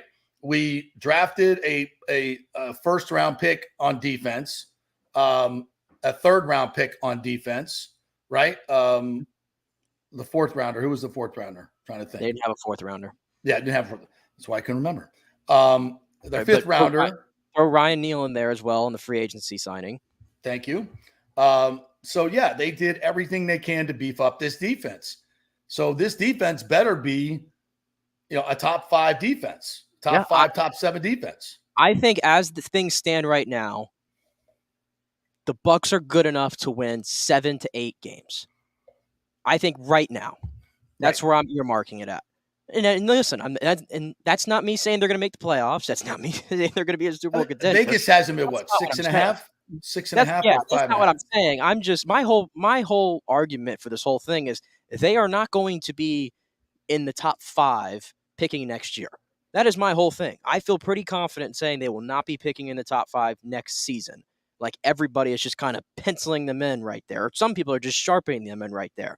That's my whole point. I think right now they're in a 7 to 8 win football team. They're kind of middle of the road, like I think a lot of teams in the NFL honestly are, right? The defense is the whole thing here. If the defense plays to a top 10 unit, right? And they can be a little bit better versus the top teams in the league as we're compared to last year, then maybe they can become a 9 to 10 win football team. And I think ultimately that's their ceiling. So I'm telling you is that they're somewhere in between 7 and 10, in my opinion. 7 and 8 right now. If the defense plays to their potential, 9 or 10. I think that's a pretty fair assessment of where the Buccaneers are right now. And by the way, my bold take for the Bucs offensively, how they're going to be better next year, this running game has nowhere to go but up. Nowhere to go but up. And in the games they ran for 100 yards last year, I believe they were like 4-1 or 3-1. They might have been undefeated, I think, right? I have to go back check it out. Yeah. And I think Rachaad White is going to finish in the top 15 in rushing this season. That is my bold take for Rachaad White. Also, on a side note, shout out to Pewter Report. They had him on yesterday. Matt Matera and Scott Reynolds. Rachaad White was on. Again, and you say this all the time, you've spoken with him in the locker room and things like that, as impressive as a young man as you've ever seen come into the – and isn't that what Scott said? Rachaad White is the most impressive young player he's seen come around the Bucs, and he's been covering this team for almost 3 decades. Yeah. Okay, Rachaad White is a special human being, and I think he's really close to being a special player. He's got the traits. So nobody wants to talk about Rachaad White, but I think he is actually going to be the key to why the Bucs are going to be a better offense this year as compared to last year. 100% agree. 100% agree. I think, and I'll go even further. I think he's going to be a top 10 combined yards from scrimmage next year because, number one, there's not, not guys knocking on the door behind him. I mean, he's the clear number one. he's going to get 25 to 30 touches a game. That alone in this offense should produce, over 110 yards per game from scrimmage, I'm thinking.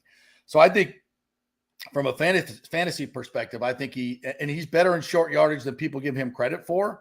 Yeah. I think the offensive line is going to be improved. It's so funny. We zero in so much on the offense. It's all we talk about: quarterback, offense, blah, blah, blah, blah, blah. It's the defense that has to lead this team. And we think Shaq Barrett's coming back. Okay, now we don't know what he's going to look like, right? The Achilles injury, speed is a lot of his game. Will he have the same get off? Blah, blah, blah, blah, blah. Look. And obviously the personal life as well. Yes. Have to throw that in there. Yeah, that's a great point. It's a lot to come back from. There's no question about it. But, especially when you have personal tragedy in your life, you tend to hopefully really focus in on, your family, your profession, and because that's where you get the most joy, the most, that can help you move past a tragedy like that. So I'm praying for a big year from Shaq Barrett, but I think we kind of just forgot about him.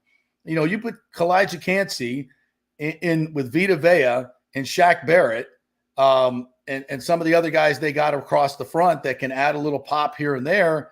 I want to see something. We're paying both of our corners elite money, right? Mm-hmm. If they're as good as we think they are, and the rest of the league thinks they are, because they have that value, then and Antoine Winfield returning to his more natural position, I think this defense has a chance to be special.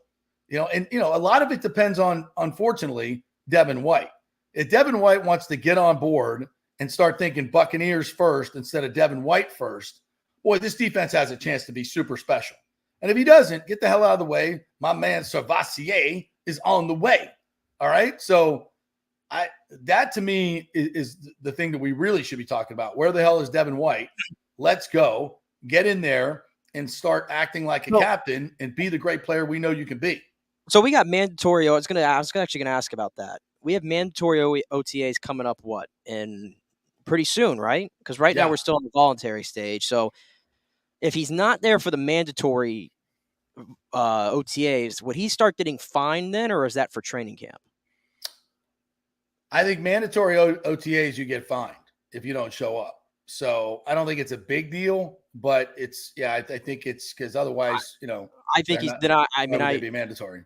It would make no sense on it. I think he'll probably show up, to be honest with you. And I mean, I'm trying to decipher the guy's tweets because, he's leaving it a lot for speculation.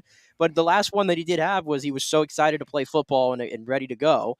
So I'm like, okay, well, let's see. If he's there for mandatory OTAs, then hopefully we can fade this down a little bit and we can get back on board, because this is going to be this is such a huge year for Devin White. Oh God, yes. It doesn't get more we say like JTS is in a make or break, but in all reality, JTS still has another year on a contract coming after.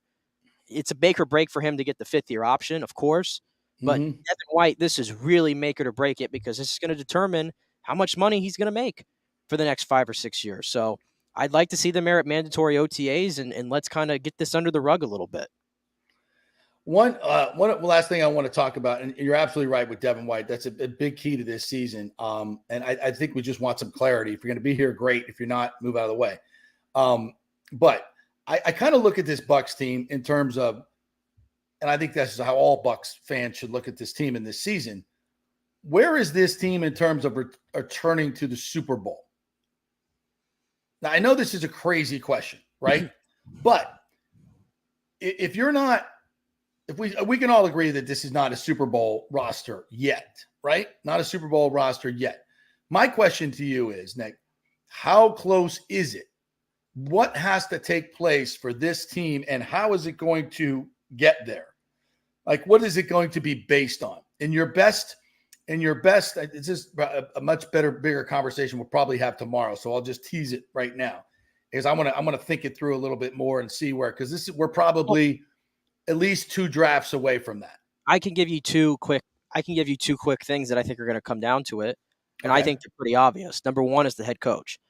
I don't know if Todd Bowles is capable of being a Super Bowl winning head coach. That I'll tell you right now. Number two, and it's the easy answer, is the quarterback. Yeah. I don't think, regardless of how Baker Mayfield or Kyle Trask play this year, it's not going to be to the level, in my opinion, where you can win a Super Bowl, especially if you look at the trend of the quarterbacks that are coming out right now. I think we would both tell you those guys are nowhere near as talented as most of the talent that's coming through the draft nowadays, and even that exists right now, especially in the AFC. That helps them a little bit that the NFC is pretty weak to where I don't know who the second best quarterback in the NFC is. It's honestly, it might be Kirk Cousins. I don't know. And that pretty much tells you everything you need to know there. But that's it. I think Todd Bowles is probably not going to be your head coach by the time if you even get to that point. And your quarterback is eventually going to have to be somebody you draft. We've talked about that. The Bucs have never drafted a quarterback that has really panned out over their near 50 years of existence here. Mm-hmm. Eventually, they're going to have to. You can't. No. They've won 2 Super Bowls without doing it. That's true, but how many other teams have honestly done? You know the natural route is to draft a quarterback, and then you go through the whole process of building around him while he's cheap, and then you have this really good roster, and you try to maximize those first 5 years, and then you get the big contract, right? And then you try to do the best you can to float a bunch of guys there. You have to draft really well, and hopefully you get a 15-year run out of them. That is usually how the NFL goes. The Bucs have never had that. They've never had a quarterback longer than 5 seasons. And I believe James was the only one. So they have to do those 2 things, in my opinion. Well, I think you're right on. It's a quarterback and head coach league, right? And we've talked about the Eagles model, right? Yeah. So following their Super Bowl win, you say, guess what? They didn't have their coach and they didn't have their quarterback. And I would say to you right now that the Bucs don't have their head coach that's going to win them their next Super Bowl, and they don't have their quarterback that's going to win them their next Super Bowl. Yeah, that said. So what did the Eagles do to get back to Super Bowl? I know they didn't win it, but to get back, they went out and hired a unproven head coach in Sirianni, right? And they drafted on the offensive side, not proven as a head coach, proven as an offensive mind. And a quarterback they drafted where? In the second second round out of the SEC.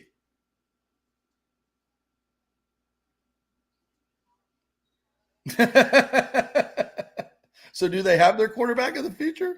Do they have their quarterback that's going to win them? I would say, and I'm not saying that Kyle Trask is that guy. I'm not saying I don't know yet. I haven't seen enough.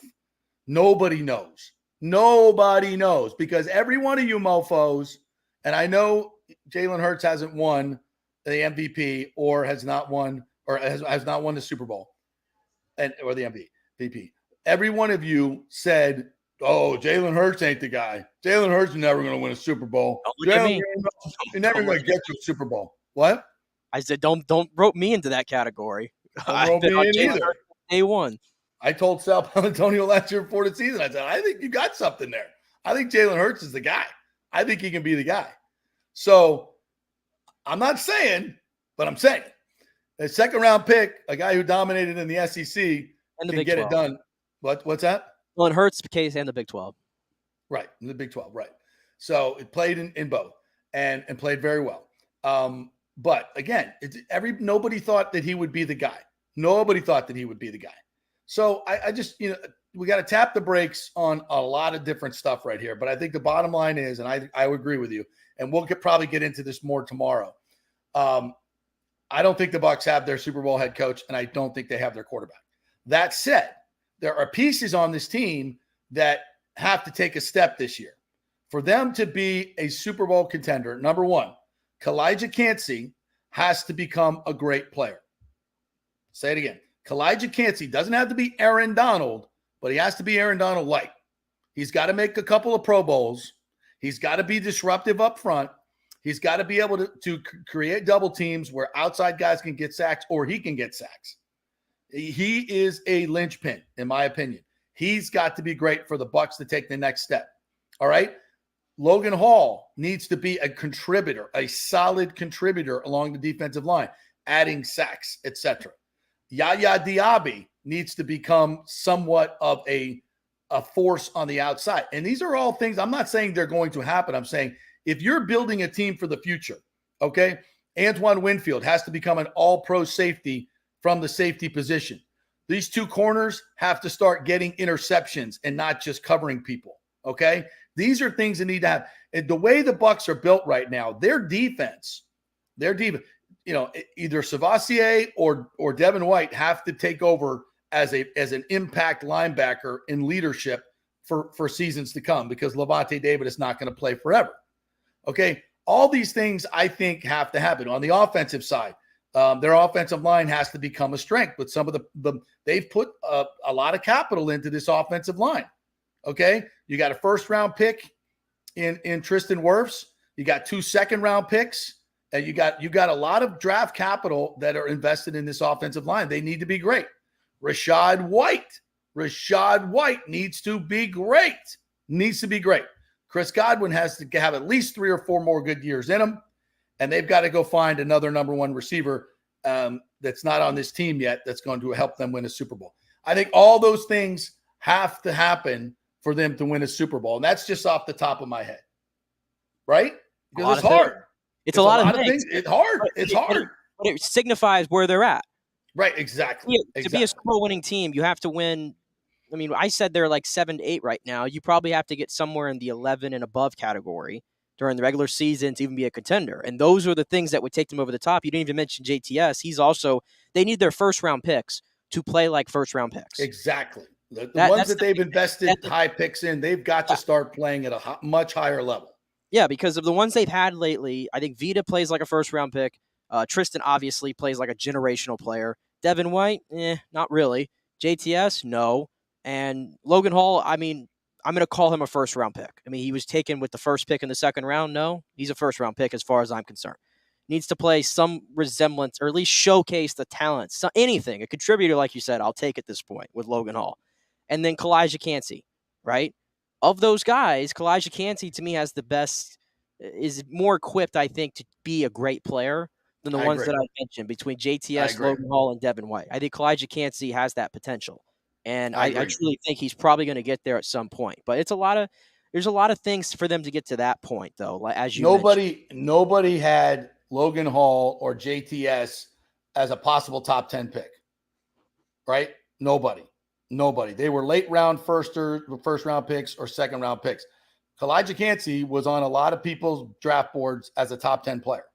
And that's why the Bucs took it, because he was the best player available on the board. Mm-hmm. So I think he has a chance to do that. These other guys, that's why right now I don't see a Super Bowl. I mean, all those things that I said that have to happen, most of them are unlikely. It is unlikely. You'll probably get about two or three max of the things you said will probably like, because some of those examples you pointed out, like Carlton Davis and Jamel Dean, they're really good cover corners. But at this point in their career, I think I know who they are. At some point, you know who somebody is. And if you're not a ball hawk after 4 or 5 years in the league, I don't know. I have to go back and look at history, honestly, to find an example of somebody who just automatically gained ball skills all of a sudden, right? Right. So as much as I love for them to do that, and I think if you're going to consider them top-tier corners, they're going to have to pick the ball off. I don't know how likely that one's going to come to pass. So to your point, I think you probably are lucky to get 2 out of them. Are you laughing at the same comment I am? Yes, of course. From Richie? Yes. Have to put that one up. Kyle Trask just doesn't have enough rasp in his voice to be a top-tier quarterback. I suggest he takes up smoking menthols like Len Dawson used to do. That's why I once, early in my career when I worked with Gene Deckerhoff, I was like, hey, man, how do I get pipes like you? He's like, 3 packs a day and a case of Budweiser. I'm like, pass. I'll wait to grow into it. You've seen some of my early work on YouTube, and I talk like this most of the time. Yeah, you don't sound anywhere near like you sound now. Yeah, I had a Mickey Mouse voice early on in my career, as many of us did. Hey, by the way, this is just for Richie and for anybody who else was listening yesterday. We actually had a brief conversation about cigarettes yesterday, and I don't know how it came up yesterday, but I was trying to figure out this brand that I was going through. So, Richie, it's 305s. I went back and asked the person I was mentioning. It's 305s. And the person emphasized to me he buys them because they are super, super cheap. And they were so cheap that I typed in every cigarette brand in the world, and it didn't even pop up in like the top 50. So it's 305s, Richie. It was just I could not think of it yesterday during the show, and it was irritating me. But there it is. And think about this: cigarettes alone are really, really bad for you. Like, that's really bad. Inhaling tobacco is really, really bad for you. We've established this, right? I think and you're so. smoking bad cigarettes. Like, imagine what's in that crap. Imagine what you're inhaling if they're making them so cheap that, I mean, it's probably like 50% tobacco and 50% who the F knows. And you're like, I'm telling you, hey, at least I'm saving money. Yeah, I mean, I'm going to need a lung replacement in about a year and a half, but I'm saving money. The reason why I told this story real quick before this break was because I was talking about how, like, when I worked at Ring Power, and I said it was probably the most interesting group of guys you'll ever see in that field, and they all smoked, and they would smoke like in the garage all the time, and they would kind of like break crack the door all the time, so like it would go out obviously, and we had like a big blower motor fan in the garage, and so every time these guys would smoke, it would always come in my direction. And I'm getting pelted with smoke. I'm getting pelted with like the little like ashes that come off of it. And every time this one person in particular smoked his 305s, the smell was I can't even describe it. It gives me like Noxious. PTSD to think about it. Yeah, it like knocks you over. Whereas the other people that smoked like regular like Marlboro Red and all that, it was a lot more pleasant. I'll put it that way, if that's possible. Yeah. And you could tell the difference in like the price of it. So there you go.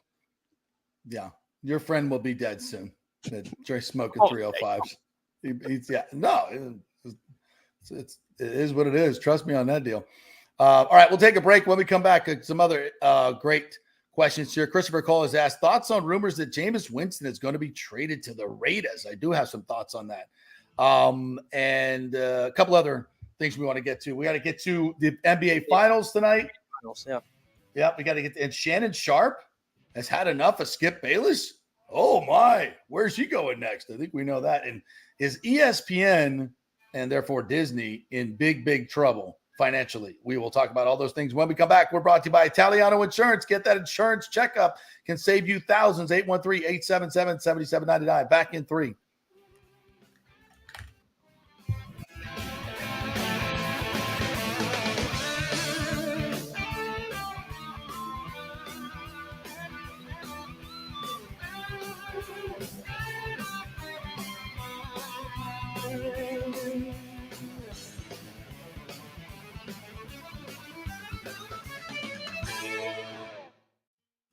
This is for all you guys who don't want to go to the gym and do 5,000 crunches. At Bay Area Modern Medical Center, you can get on the new True Body machine where you can reduce fat and tone up your muscle. It's like doing 54,000 crunches in just 15 minutes.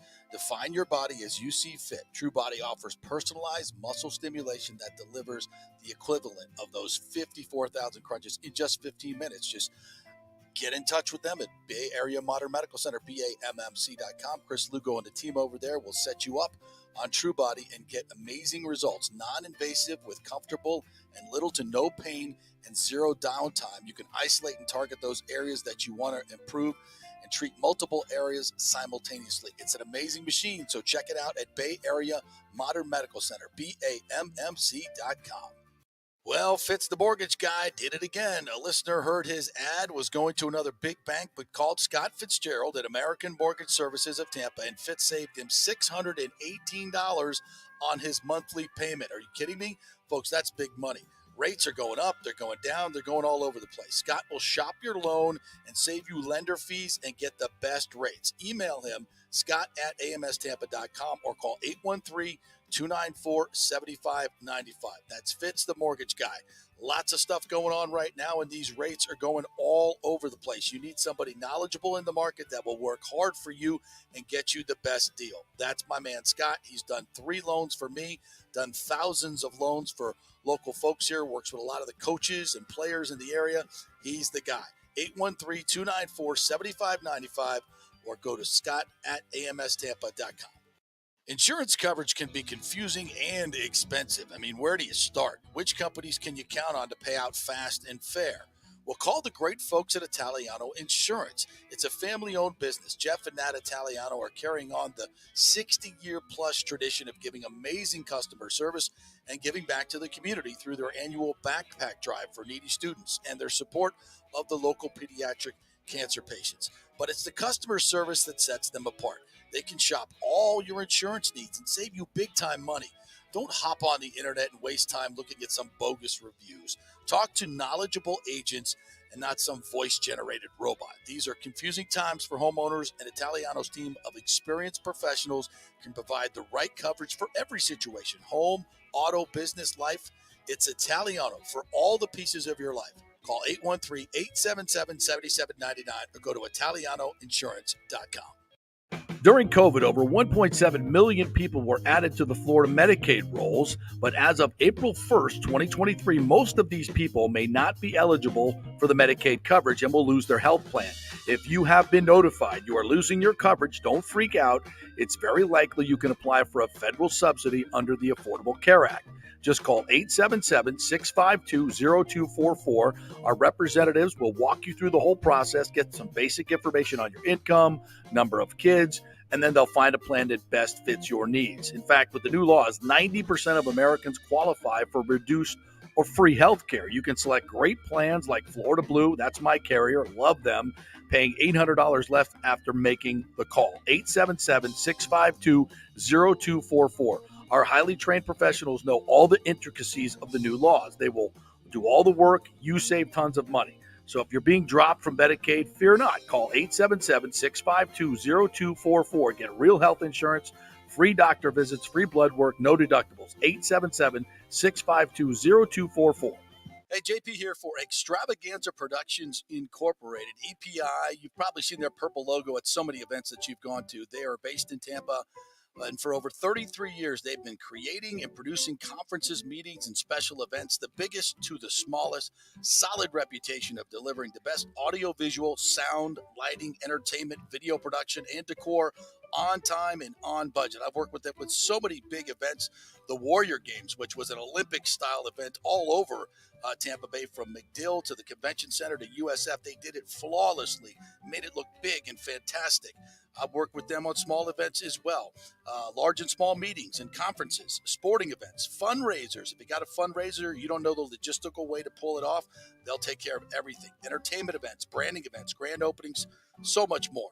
The folks at Extravaganza Productions are the most professional and the best. I've worked with them many times. They are fantastic. You can contact them through extravaganzaproductions.com or call 813-621-4700. Extravaganza Productions, they are awesome. Ladies and gentlemen, Let's rock. This is FanStream Sports with JP. All right, welcome back. We are brought to you by the great folks at the Golden Diamond Source. Hey, Father's Day is coming up, kids. So go ahead and go get your dad one of those nice, beautiful watches that they have there. Maybe a bracelet, maybe a necklace that he's been looking at. Guys love shiny things too. So head on over to the Golden Diamond Source. That is the place, always, obviously. And big shout out to Julie and Steve Weintraub. They both received rewards up at Washington, D.C., went to the White House, one for the Small Business Award. Julie got an award for the work she does with domestic violence victims, both very, very deserving. Great folks in the community, and why not keep your money here locally? If you're going to shop for jewelry, the only place to go is the Gold and Diamond Source. Love those folks over there. 3800 Almerton Road, always online at thegoldendiamondsource.com. All righty. Jameis Winston to the Raiders. So we now know Tom Brady is not going to play, right? So according to Tom Brady, we got that news this morning. He reiterated that he's not going to play. And I don't think – I never thought he was coming back this time. I think he's done. But Jimmy Garoppolo now has the foot surgery, is not expected to be back until the end of training camp, right? The end of training camp is when I think he's supposed to come back. So is Bobby Hoyer going to be starting for the Raiders? They drafted the kid out of Purdue. What's his name? Aiden O'Connell. Is Stidham still there? Stidham? I don't think so. I didn't see his name on the article I read. So there's a little bit of buzz about Jameis Winston going to the Raiders.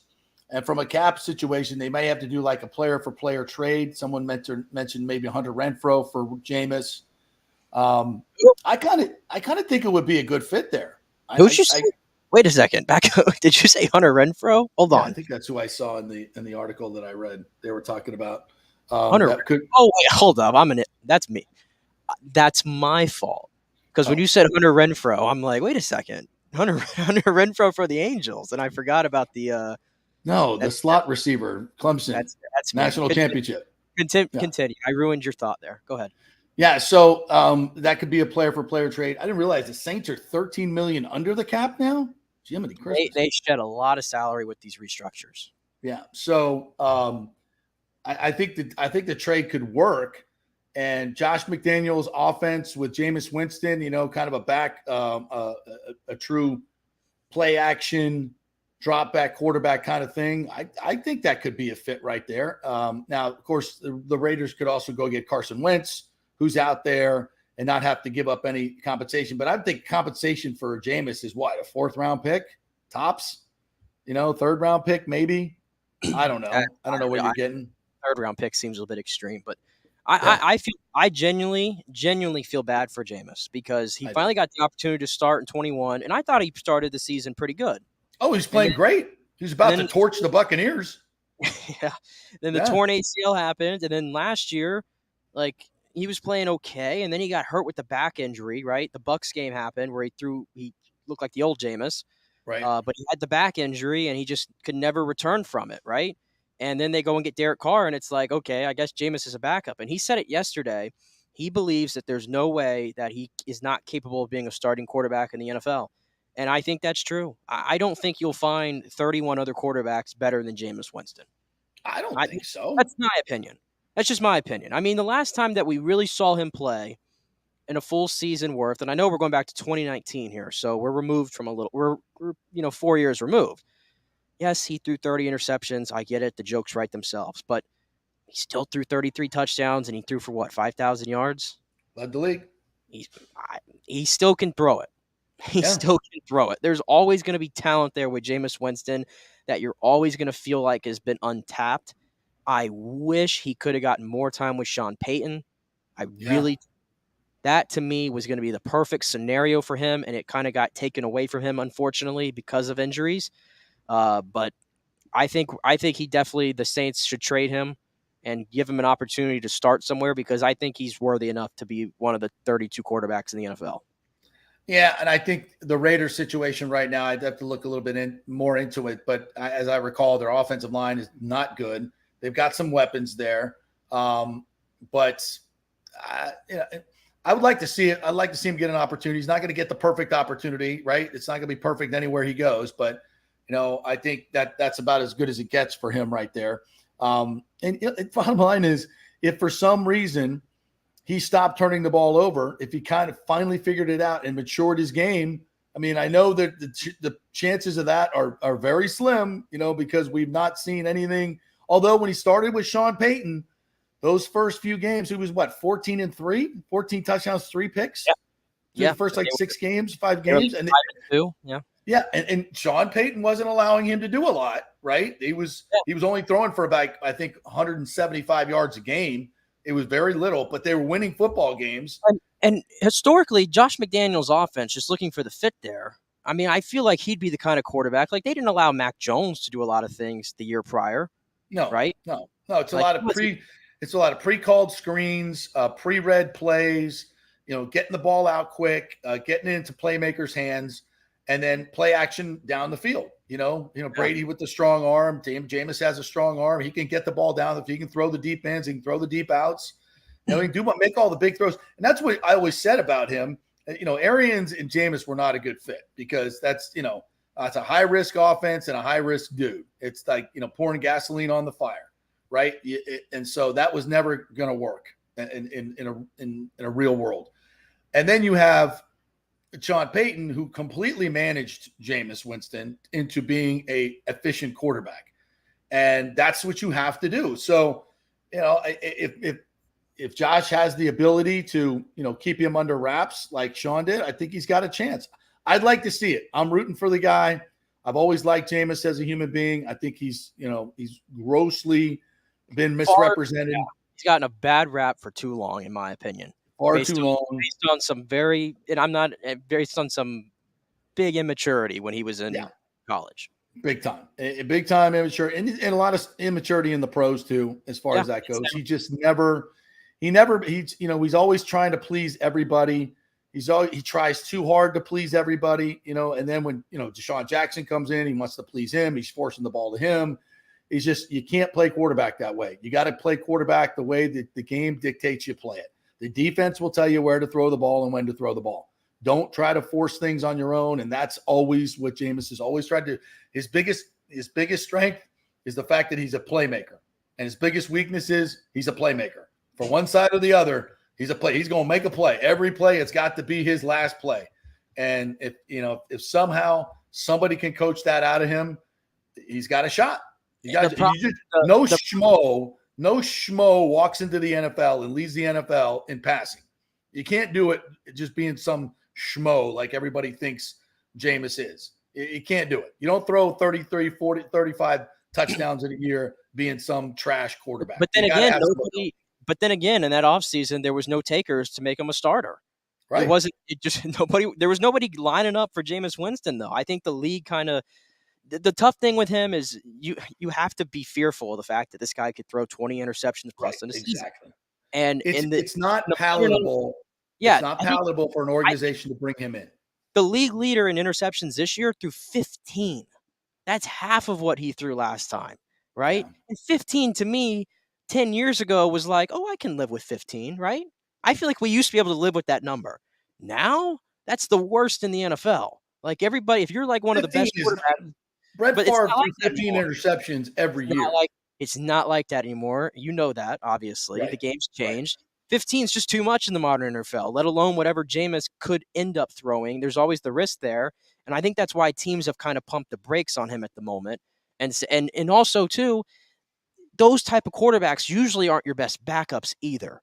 Usually as a backup, you want somebody who's very safe with the football that's not going to lose you the game. Jameis gets in there as a backup, and it's like, oh, God, here we go. He's going to want to make plays all over the place, and he's going to be doing this and that.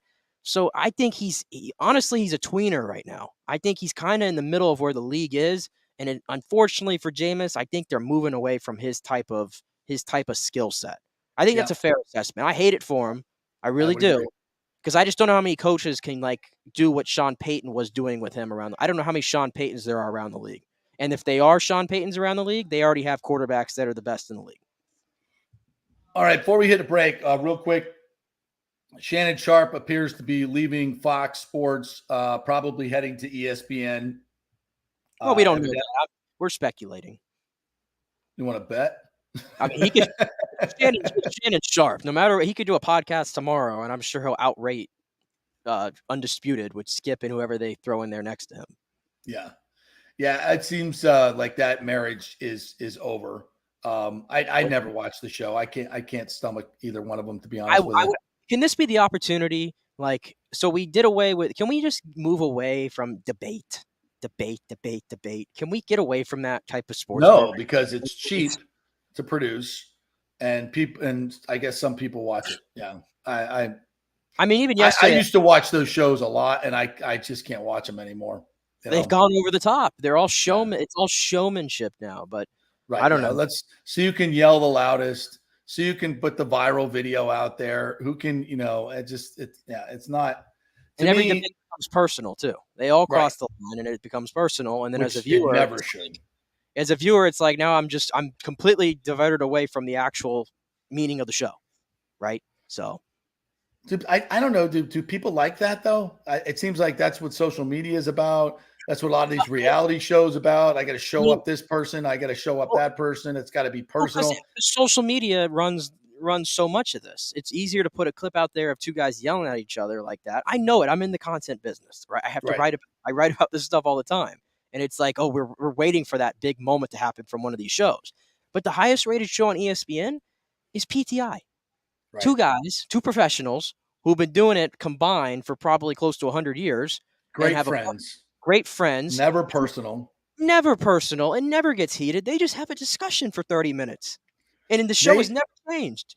Yeah, they captured something that these other jamokes don't get, is that you can take weighty topics and have good takes, but you don't have to get personal with your partner. You don't have to yell and scream at them. You respect them, you respect their opinion, and you develop topics with smart takes. Because and frankly, that's lowest common denominator stuff, is when they, guys just yell and scream at each other and try to outdo each other with some, super crazy take. It's just, to me, it's not interesting. It's not interesting sports talk. It's like, give me some meat, give me something to think about. Bring up something new, bring up something I haven't thought about. And I don't agree with Wilp on a lot of stuff, but a lot of his takes, I'm like, okay, I can see where you're coming from, but I don't necessarily agree with you. And they do it in such a wonderful, charismatic way with great chemistry. And, it's hard to create that. And that show, Undisputed, is just, it's unwatchable.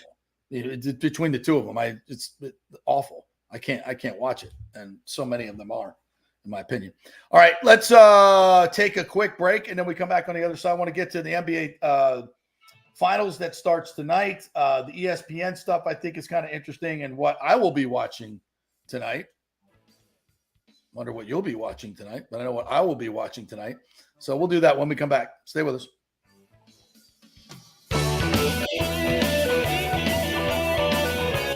For the Jeeves Law Group. Have you been injured in an accident, in an auto accident, truck accident, motorcycle accident, at work, or at a place of business? Well, call the Jeeves Law Group and get the personal attention that you deserve. I made the mistake many, many years ago with going with one of the bigger law firms, the national law firms. And let me tell you, getting a call back from those folks was next to impossible. Weeks and weeks would go by. Never get a call back. That doesn't happen with the Jeeves Law Group. Personal attention is what they're all about. When you call the Jeeves Law Group, you will be part of the family. They will represent you in a vigorous and aggressive way against the insurance companies. These larger companies will promise bigger settlements, but it's the Jeeves Law Group that will get you the best results. If you're tired of dealing with these bigger law firms, check out the Jeeves Law Group. Go to JeevesLawGroup.com, tell them JP sent you, get a free consultation. It's the Jeeves Law Group. Scott Jeeves has been representing clients in the Tampa Bay area for over 25 years. Give them a call. It's a free call, 727-894-2929, 727-894-2929, or go to JeevesLawGroup.com. Ladies and gentlemen, are you looking to lose weight or just lean up for bathing suit season, where there are so many diets and chiropractors and weight loss clinics out there? You don't know where to start, right? We'll start at Bay Area Modern Medical Center. Chris Lugo, PA, and his professional staff will devise a personal plan for you that gets results and will help you keep the weight off. Everybody metabolizes food and supplements differently. Many of these other approaches are designed for the masses. So how's that going to work for you specifically? It's not. Chris will spend one-on-one time with you to find out what works best for you, so the weight comes off safely without the use of harmful drugs and side effects. Call 844-977-3477 or go to BAMMC.com. Tell them JP sent you for priority scheduling.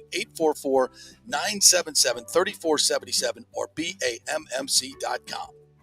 Insurance coverage can be confusing and expensive. I mean, where do you start? Which companies can you count on to pay out fast and fair? Well, call the great folks at Italiano Insurance. It's a family-owned business. Jeff and Nat Italiano are carrying on the 60-year-plus tradition of giving amazing customer service and giving back to the community through their annual backpack drive for needy students and their support of the local pediatric cancer patients. But it's the customer service that sets them apart. They can shop all your insurance needs and save you big-time money.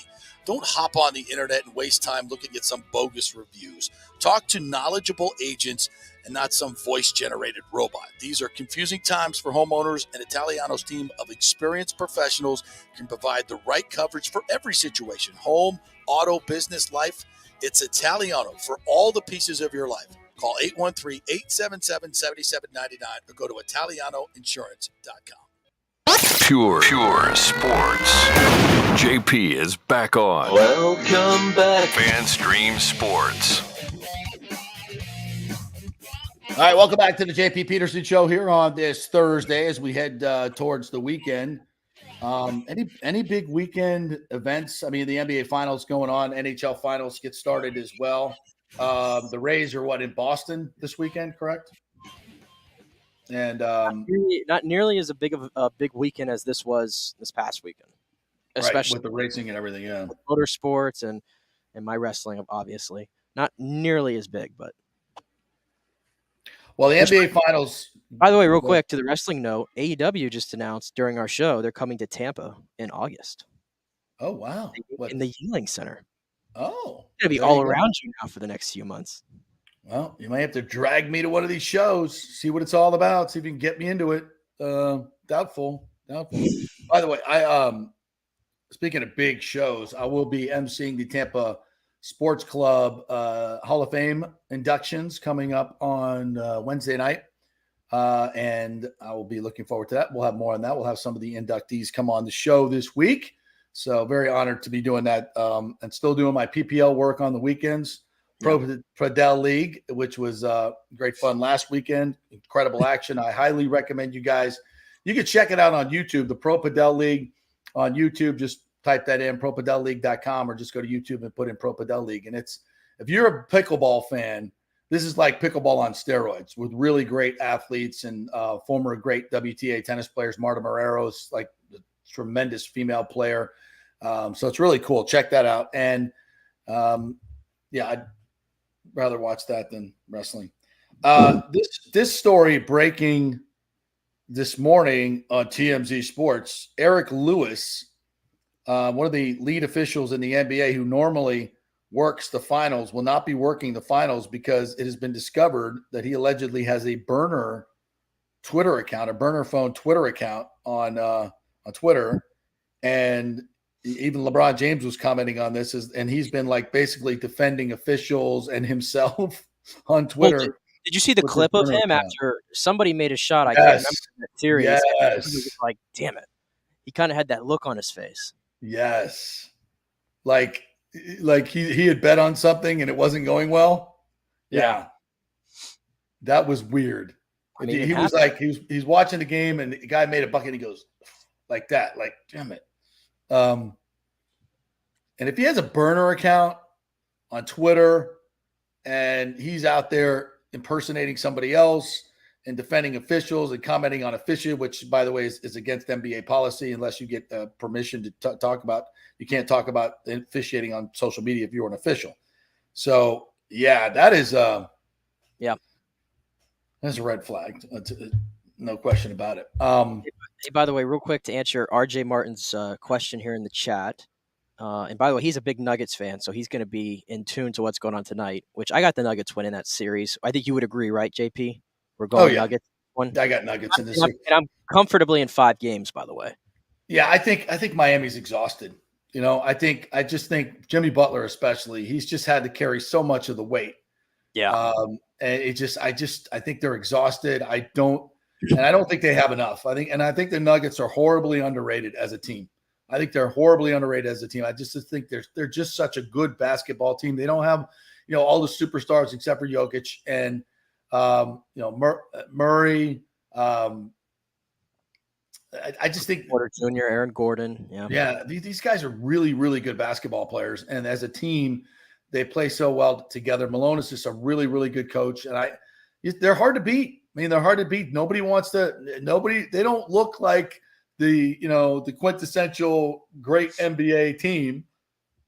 And, they're really, really good at what they do. Wire to wire, they've been the best team in the NBA. That's a fact. But RJ's question here was a solid doubleheader on Saturday on my Bally Sports poster for the Rays. Is that right? And if so, why? That is correct. The Rays are playing a doubleheader on Saturday. This is going to be the first scheduled doubleheader in the MLB since 1978. Okay, this is a scheduled doubleheader. And the reason why it was done was because the initial schedule called for the fourth game of this series to be played on a Monday. And the Red Sox kind of thought that was a little bit funky because of the schedule they have going after it. So they kind of got together and they decided to just do a doubleheader. And this is an experiment that they are trying and the league is trying to see if it works to kind of eliminate having to play a fourth game on a Monday. So there you go. So it's just this is a scheduled. They had scheduled 7-game doubleheaders. So this is the first scheduled 9-inning doubleheaders. I usually so that's what I'm curious about. I don't know this yet, and maybe we'll all find out together on Saturday. But when you do a doubleheader now, it's 7 games. It's usually 7 games. 7 innings. 7 innings, rather. Yeah. So I thought that was just for COVID. Maybe it was, but I could have swore that doubleheaders are now still 7 innings. Huh. I don't know. We'll see. Yeah, if somebody knows out there, let us know. I would. That would be interesting to find. I like to see the return of the doubleheader, but they're going to clear the stadium like it's a separate ticket, right? There's no question about that. They're not giving you double for the money. I know that, not like the old days. It had it in here, separate admission. Yes, day, night, separate admission. So 110 and 610. 110 and 610. Okay. And now the fact that we don't get 16 inning games anymore, hardly at all, because of this wonderful automatic runner on second. That's good. We can get it done. So I had to needle you on that one. All right, we're up against it, but real quick, ESPN looks like they're going to be spun off from Disney. So a lot of folks in the business world, in the industry that are arguing whether this is a good thing or not. But I want you guys to sit on this for the night. What would you pay per month for a direct-to-consumer ESPN feed? How much are you going to pay per month? Is it $20.99? Is it $30.99? What are you paying for ESPN? And can you live without it? So we'll talk about that tomorrow. All right, great job, Nick. Good stuff. We will be back tomorrow. I'll be in studio. How about that? I'll be in studio tomorrow, and we'll chop it up. This and so many other great things. Have a great day, everybody. Go Rays.